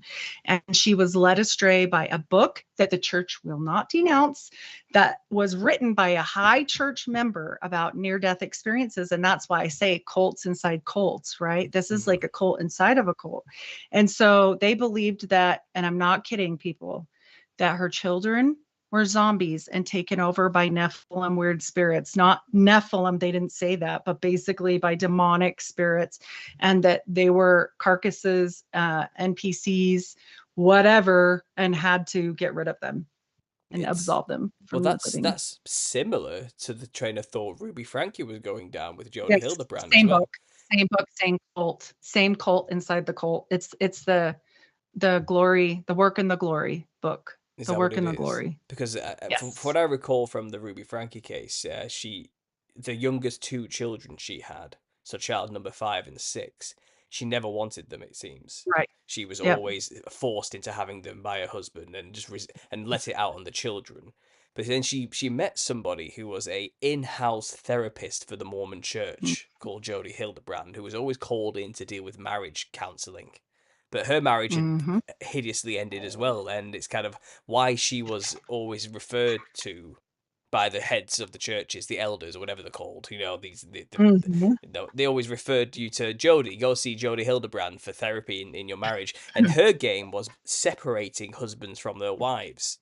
She would convince the wife that the husband is a sex addict or something like that, and then the wife. Yeah, and he had to move out. And it turns out she's done this over and over and over again in every single case she's had. That's what she does to them. So she was like her own little cult leader within the cult of Mormonism already. It was very bizarre, and her cult was called Connections or something. But Jody Hildebrand and her the Connections is part of the other case with Vallow. There is a head of the Connections group, and the other guy that I'm talking about is also in it, but he's currently being tried, so I'm not going to say his name because it's an open trial. It all comes together. It's all something weird is happening here on a darker level, on the personal level for these groups, because they wrote a book which they claimed was going to be, it can only be released and seen after all of this because it's going to be scripture, is what they believed. The pen papers, they called them, or something like that, which reminds me of the like C.S. Lewis and the Screw Tape letters and all these type of things with the devils talking to them. It's just, when I heard the pen papers, I was like, what on earth? But I believe she was writing in there the abuse of the children and how she was abusing them on a day-by-day basis. And she believed they were evil. They had demons in them. And everything she was doing was for their own good. And she says the only way we can save them is to take them away and make them work on a farm. And this is in Utah, which is a desert, right? A hot, arid It's in desert. southern Utah. Yes, it's really bad there. Yep, I actually used to live in the town that Frankie's from. So that's a weird thing. The thing is, I believe the children would have been dead within a month after they were found. Oh, he looked terrible. Yeah. He was so malnutritioned. If he hadn't gone to get help, he definitely would have died. But he didn't go to get help. This is the really sad thing. He went and asked the man on the door who answered, "Can you take me to the police station?" Because he believed he was a bad kid. Like, he Yeah. actually believed what his mother was doing to him, and says, "You need to take me to the police station because," and he said, "Why?" He says, "It's family business. It's a personal matter." But he meant, "I'm bad. I need to be in jail. Mummy says I'm bad, and I am bad." That's what he really meant. He wasn't going for Yeah. help. He wasn't going to get looking to escape. Like help for himself, No, right? not at all. And that's really sad, you know. And that kid was on death's door, and the little girl as well was just a skeleton. They look like concentration Yeah, like victims.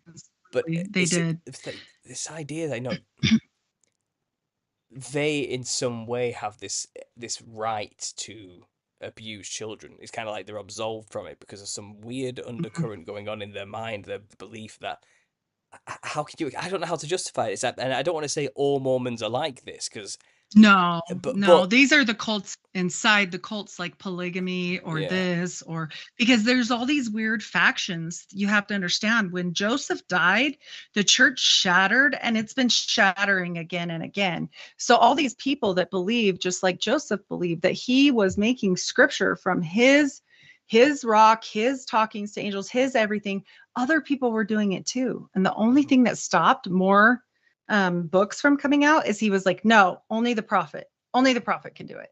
So these factions are not underneath the mainstream Mormon church, but I do know that if you go through the connections, you'll see Tim Ballard, you'll see the links up to Ballard that's in the Quorum of the 70, not of any relation, different guy.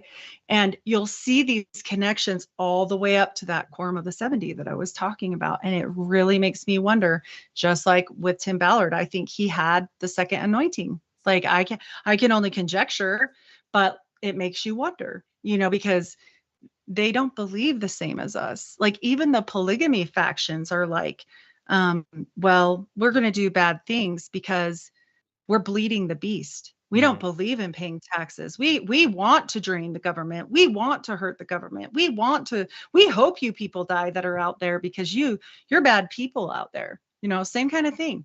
So all of it is connected. You're not wrong. And the fact remains is it will never be out in the open, which is why I call it occult Mormonism, because anything in the hidden is occultic. And people that think that this is just another form of Christianity until they see, like, that's why I made the slideshow, to show people like, this is what I'm talking about. This is how wild this is. This is how a picture can get through to people. Like you said, even just the one with the baptism font, that is so powerful to people to go, well, that doesn't look quite right, you know. Or the case with Frankie, why did she think this way? She was this good, upstanding citizen of the church, you know. And they just dump it. Like, you know what they did with Tim Ballard? He's excommunicated. He's thrown out of the church, and the Catholics are picking him up. He's been up to Catholic mass here recently. And, you know, this is how it goes, but it's all just a game, you know. They'll let him back in. Once you're thrown out, you're not thrown out forever. I had an uncle that was excommunicated at least once or twice. He had like 11 wives. He got married and divorced, married and divorced. He kept having problems. So they said, you got to go, and you just get rebaptized. So it's just, Doesn't matter. it's just deny. Once the heat's gone off, it's like, right, come back in quick through the back door. It's all right. No one's looking anymore. Yeah. Basically, Yep. It's funny you mentioned there, you know, about this whole second anointing, which is basically a license to kill. And you got me remembering John Dee again, who's like a huge influence behind all this thinking, same magical principles. And he was considered like the 007 of the Elizabethan age. He And definitely obviously was. James Bond with a license to kill. I'm just getting these links. I don't know if that's relevant in any way, but just it makes you really wonder, because then what, you know, he's working for the higher up. And it just, and you know, we get something called a patriarchal blessing when we're young. And every church has a patriarch of the church that is like a fortune teller. And they like put hands on, this is all very like laying on of hands. They put it on your head. They anoint you with oil. All these things that the Bible literally says, be careful about. Be careful who lays on of hands. Be careful who does these things. And then they give you this typed out thing, like, if you're a good person and you do all the things you say you're supposed to do, then you'll have fruitful kids, you'll do good, you'll do this, you'll be married for time and all eternity, blah, blah, blah. It's like your future. And then you have that and you're like, yeah, I'm going to be important in the church. I'm going to be important one day. Like they said, I was going to be important. And then a lot of people either go with that and they're like, ooh, I'm better than everybody else. Cause Mormons are kind of like that.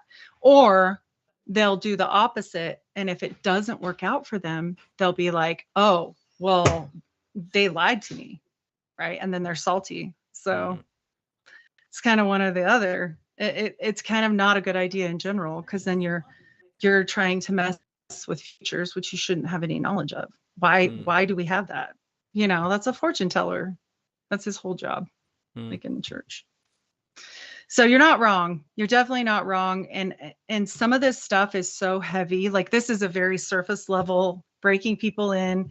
And even this seems not surface level, right? Like it's heavy. It feels heavy. Even to me still, it feels heavy. And that's why I started speaking out, because God was like, tell your story. I'm like, that's crazy. Nobody will care. And I do think it helps. I do think if I can save a few people from like getting baptized, or that person that's really close to getting out, like, what is happening? I didn't know this, because I didn't, you know, somebody had showed me this presentation way before, I definitely wouldn't have gone through. I'd have been like, no, I don't want to do that. You know, that's weird. Like, I mean, they don't do it. They keep it in secret. They don't prepare you for that temple ceremony until you're ready to go. No one will talk to you about it. Not even your mother. No one. They just get you in there and then it's too late, because everybody's with you. And then you're there and it's like, oh my gosh, my grandma's over there. And like everybody, you know, you want to be part of the club. So, yeah. So just out of curiosity, what Bible are they reading? They do read the King James. The King James. They do. But they will put footnotes at the bottom that's called the Joseph Smith's translations. Right. And if anything is not correlating, they'll throw it out. They'll say, well, the Bible isn't really translated correctly, even though they got theirs from like nowhere, like angels talking to him, dead people. Like he admits that, you know, he admits that that's what came to him.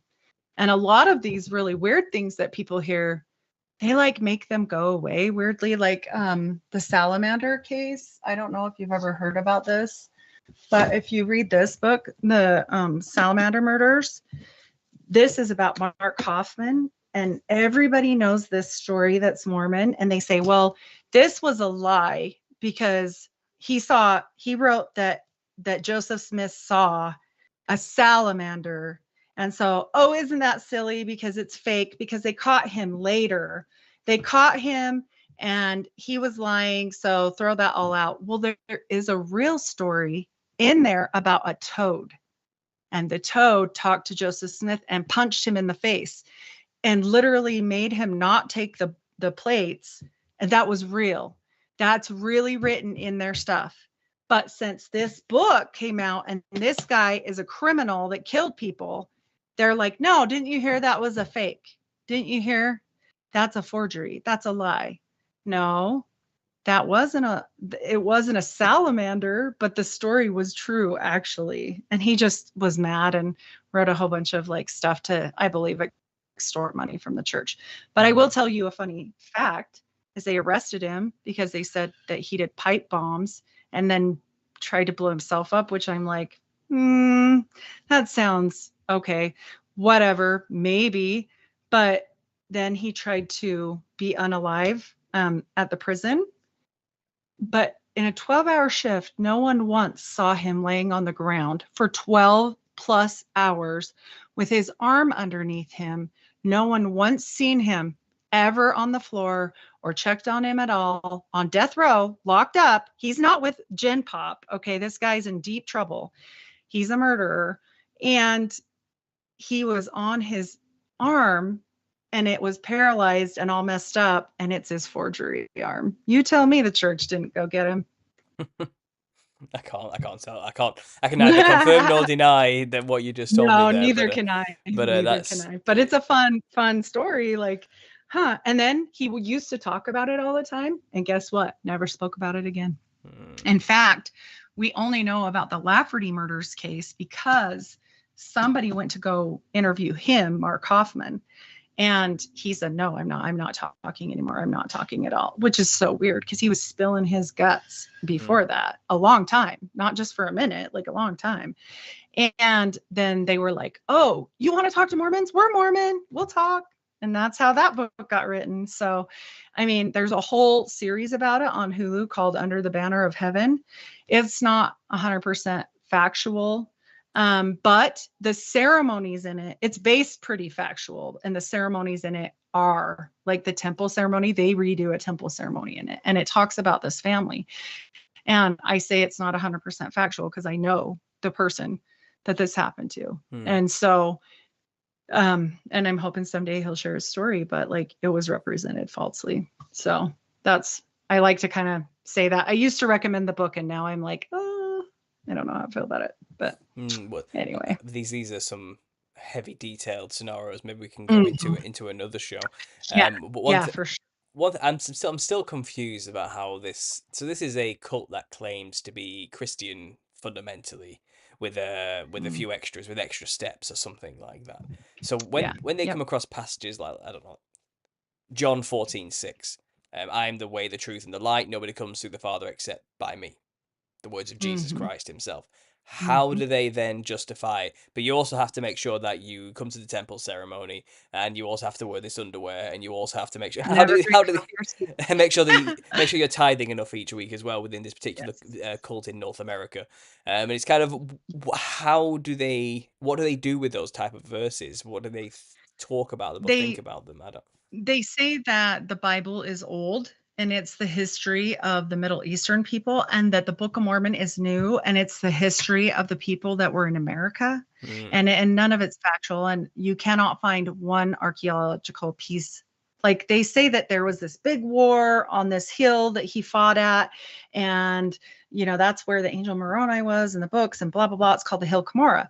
And so there's not one piece. It's not like the ones that we find for the world wars or like civil wars or anything. You can go to those. You can go to Gettysburg and go act it out, and they have like stuff from there, and they've dug up things. Like there's none of that, and the church won't dig it up. And now they're planting tons of trees on it and saying, well, it wouldn't be right if we dug it up because look at all these trees, but it used to not have trees. And people go to it like it's a Mecca for Jesus. Like they go there and worship Joseph Smith.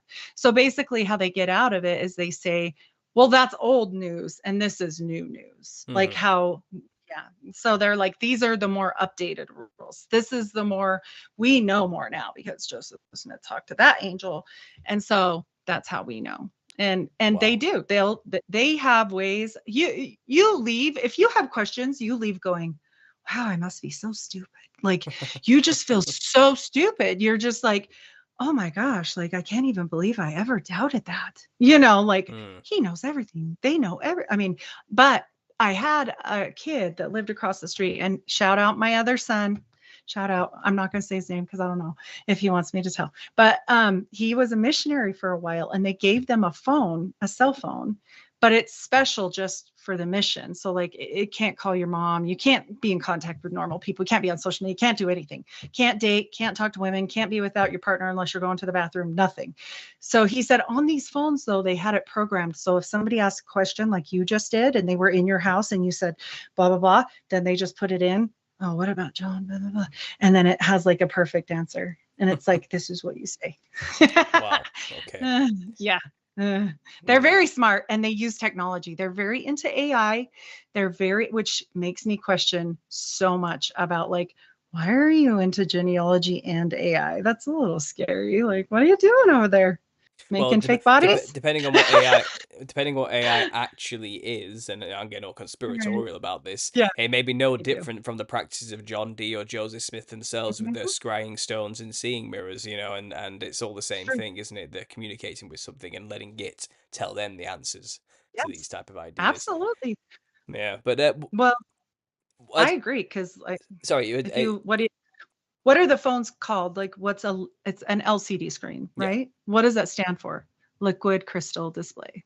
So John Dee has his hand in all this, and this is all forbidden technology from fallen angels. But here's the thing, you can't not use it anymore, because you would have to live, if you went by the Bible and you went like off of you did none of the things you weren't supposed to do. You couldn't own anything.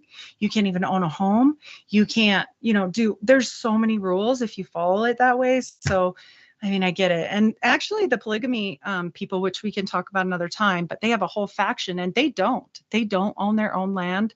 They live on the land because the church gives them the right to live on the land, but also they can kick you out, which happened to my brother-in-law. Because my brother-in-law, I don't know if you know who do you know who Warren Jeffs is? No. He's like the prophet, seer, and revelator of the polygamous church, because the whole reason why they have their own prophet is because they're like, you're going to stop doing polygamy, then we're not going to be with you anymore. And every one of those religions that I told you about were channeled. They always had a sexual price. Like with Mormonism, it was polygamy, right? With Muhammad, again, it was pedophilia and polygamy. It was John D. and his wife, the wife swapping thing. Edward Kelly, and then he raised his son. And then Scientology, L. Ron Hubbard and Jack Parsons, you guys can go look it up what they did. But they did, if you look up the Babylon workings, you better just at least know it's rated X. And, all this stuff came at a sexual price. Like, would Jesus do that really? Would he say to us, we'll come and give you some knowledge, but you have to go sleep with somebody's wife? Or you have to take 20 wives, because it doesn't say that. What does King David constantly talk about in the Bible? Like, I should have never done this. This is such a bad idea. Like, he's like, no, and he knew. But like, I mean, God forgives him, but it wasn't the way, right? It's not the way it's supposed to be. So he was constantly miserable. He was always having trouble, not saying that we're not all imperfect. That's great that we have grace. But when I finally found out what grace was, like, I just bawled. Because I thought grace was made by myself, like I thought I had to fix it, right? Like I had to make the difference. I had to fix the thing. When I heard that scripture verse about dirty rags, I just cried, because I was like, what? Like everything I've done means nothing, and like it's just all for garbage, and this is bad, and like I'm actually kind of mocking God, because it's like putting $5 on $1 billion debt, like it's so humiliating. I'm like, humiliating God, like what? And I had no idea. I mean, I'm sure he knows that. I'm certain he does. And I've been rebaptized and everything. I've done the whole thing over, but I will never belong to another church. I got baptized in a reservoir just by a man, just like Jesus. I will never belong to another church as long as I'm alive. Will I go visit one? Sure. Do I think sometimes you need camaraderie with one? Sure. But do I do anything other biblical? No, not anymore. No. Fool me once, but yeah, not twice. Yeah. So. Well, that's kind of what I wanted to get onto just for the last 5-10 minutes here. If you could kind of maybe give a bit of insight into what it was like to actually read the Bible properly for the first time without that layer of cult over it and the interpretation of Joseph Smith. I mean, how was that experience for you, and what got you there in the end, and how did that work for you? I mean, I had to be on my knees before I really got brought there, because even when I became a Christian, I was lukewarm, because I didn't understand fully, because I didn't want to read the Bible. Honestly, Christians are terrible about reading the Bible, and I was one. I'll admit that. I don't care. And I just was like, well, I know Jesus is true, so yeah. And I still was obsessed with the dumbest stuff ever. And I'm like, oh, what are the Kardashians doing this week? And dumb stuff. Like, just my mind was not on God. Okay. It was like, I was still doing the Mormon mom thing, but like not Mormon anymore. Right. And so when I finally started learning in the Bible, it was when I got crushed with my daughter, and I had lost my brother. My brother died tragically really young. We had like 7 deaths this year before. And it was just horrific. They were not like my ex-husband was remarried to a wonderful lady. She passed away. She was in her early 40s. She just died in her house. Like no reasoning. She was kind of sick, but like, I think she threw a blood clot before 2020, by the way. And so all these things that had happened, my brother died of an accidental overdose. My niece got taken away. Her mom then died. It was just like it was horrible. My dad died. My grandma died. Like all these people died. And then my daughter moved and then she estranged from me. And I was just like, oh my gosh, like I can't like literally do this anymore. Like I didn't want to like do anything to myself, but also I wasn't really sure how much I wanted to be here anymore. Like I was like, what do I do with this? Like I don't want to go anywhere by myself, like do anything, but I also don't, I'm not happy, you know? So I just started listening to Derek Prince and praying, listening to Derek Prince and praying and reading the Bible and journaling. Journal. I had coffee with God every morning. It was like coffee with God every morning for at least 2 years. This was long. And I was like praying to God, like, show me the things I need to do. So like Derek Prince would say, like, go through your house and look for the weird stuff. I got rid of all my temple crap. I got everything out of my house, even like heirlooms from my family. I'm like, no, I'm not keeping none of this crap. Like, I don't care. I don't want it here. Like, you have to not love things so much that you'll, like, if it's a cursed object, you don't bring it in your house. It says so in the Bible. So like, get rid of the things that I had, like temple clothes handed down to me and stuff. And I'm like, no, I'm not doing this anymore. So anything I felt really convicted about, I started getting rid of in my life. And I started praying for the first time, and fasting and just Derek Prince, pray, John Ramirez, blah, blah, blah, blah, blah, all this stuff. So then I'm journal. And then you start, after the first time you read it, then I went back, and what I would do is I would open it for the day after I prayed really hard about something. I'm like, God, help me, blah, blah, blah, with this, or help this person, or help that person. It doesn't always have to do with me. And then I start praying for other people and stop being so like the basic prayer, like bless me, bless my husband, bless our kids, you know, me. Like, stop living in a me-centric world. Start branching out your prayers, start asking people what they need prayed for, like all these things, and then open your Bible and you're just like, oh my gosh, I just thought about this today. Like, I just prayed about that. Like, you'll get this little answer and you're like, wow, that's crazy. And, you know, it kept happening, like, oh, it's the living word for a reason. Like, it could be nothing yesterday and everything tomorrow, depending on your situation, you know, like, I mean, if you have this bad day or whatever, and you open it up and you're like, oh, hello. And it didn't do that every single time. I can't say that. But like, did I feel like I was really understanding things better? For sure. And I did none of the occult studies till later, because I had to have a really good foundation first, because that's hard to go into. And I think you know that, because some of the things you deal with are really weird too. And when you have to deal with that realm and like explaining those things, and it's so heavy, like you have to be well prepared, I think, before you can have that, you know, deal with that. And so I just did that every day. And now I still do it often, but not every day, because I'm doing this a lot. And basically this is church to me every day. Like, I probably record 5-6 days a week. And if anybody asks me, big or small, I don't care. I'll go on and tell my story, because if it helps people, then that's what I'm going to do, you know. And if people send me messages, I'll answer them. Like, I try to do my very best, because that's the whole reason why I do this.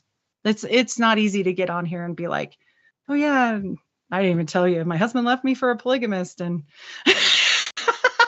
and we got a divorce, and you know, all these bad things happened and people died, and like, it's hard. My daughter doesn't want to talk to me. That's so hard, because people can explain a death. Like, you can tell anybody, like, my brother died. He didn't choose that. He wouldn't want that. But your daughter choosing that you are no longer good enough to be in her presence, like, that's a whole different level. That's a whole nother thing. And people don't understand that. They're like, oh, she must be a bad mom. She's a bad mom. She's a bad person. Like, no, this is happening more and more. This is becoming a fad, breaking your ties with your parents. So, you know, did I do wrong things parenting? For sure. Holy cow. So many things I would change, you know, being in that religion and being so uptight and being so OCD that my kids couldn't hardly play in their rooms without me being weird about it, because I wanted everything perfect. Like, it was just so strange. And when I finally figured all of it out, I was like, and I don't have everything figured out, just me figured out, just myself. I was like, wow, you're doing some things that are not right. And I have a horrible temper. I should have been a redhead. Like, I'm not easygoing that way. Like, if you push me to a point, and it's taken me a lot of grace and learning to be like, you know what? That doesn't hurt me. That's okay. They can think however they want to think. If my neighbors won't let my kids play, fine. You know, I'm not going to go to their house. Like I'm just not going to do that anymore. You know, I'm not going to involve myself in things that I don't need to worry about, and let go. And like, even with my mom, like the faults she did to me, or like my dad, and my dad was in prison. Like I told you, like I got taken away pretty early and stuff. Like if I had done the same to them that my daughter's doing to me, my kids would have missed out on so much, because they were changed people. They changed. They became these wonderful people. Like, and to take that from people, like that's just not okay. You know, you got to have forgiveness, and you got to forgive like God does. And that's really hard. And I understand that. Am I saying that if somebody's still abusive or hurting you or whatever, that's not a good idea? You can still forgive them, give them boundaries, meet in a safe space to talk. Don't ever put yourself in harm's way. Like there's ways, you know, go to a restaurant, don't put yourself in a bad position. But you also you're not going to get hurt by them if you call them or text them. That's like completely no feelings attached to that one. Like you can send that away, like happy Christmas. Okay, whatever, you know, can be very superficial and not be hurting yourself, right? I mean, we're all supposed to let go and let God. I think that's just the point. I just turn to the Bible a lot, and that's what I do now, you know, and it blesses my life. And when things get really hard, I fast. I fast I fast 4 times a week, but only like a partial day. So I'm not talking like days on days.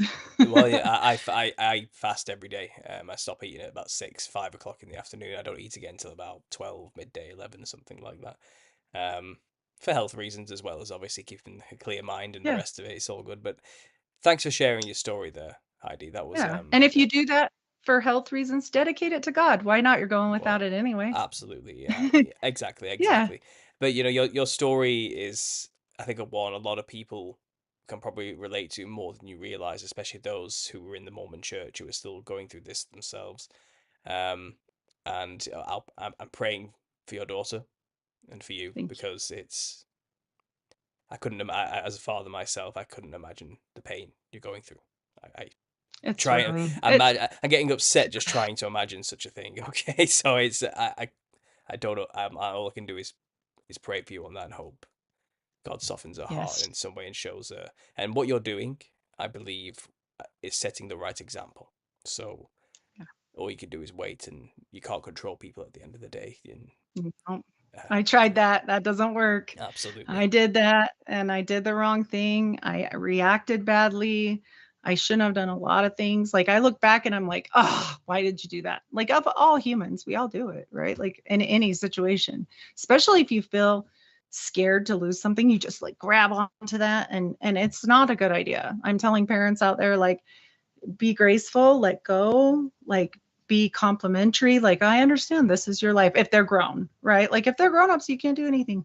And I've learned from that so much, because I've got 5 more down the line, right?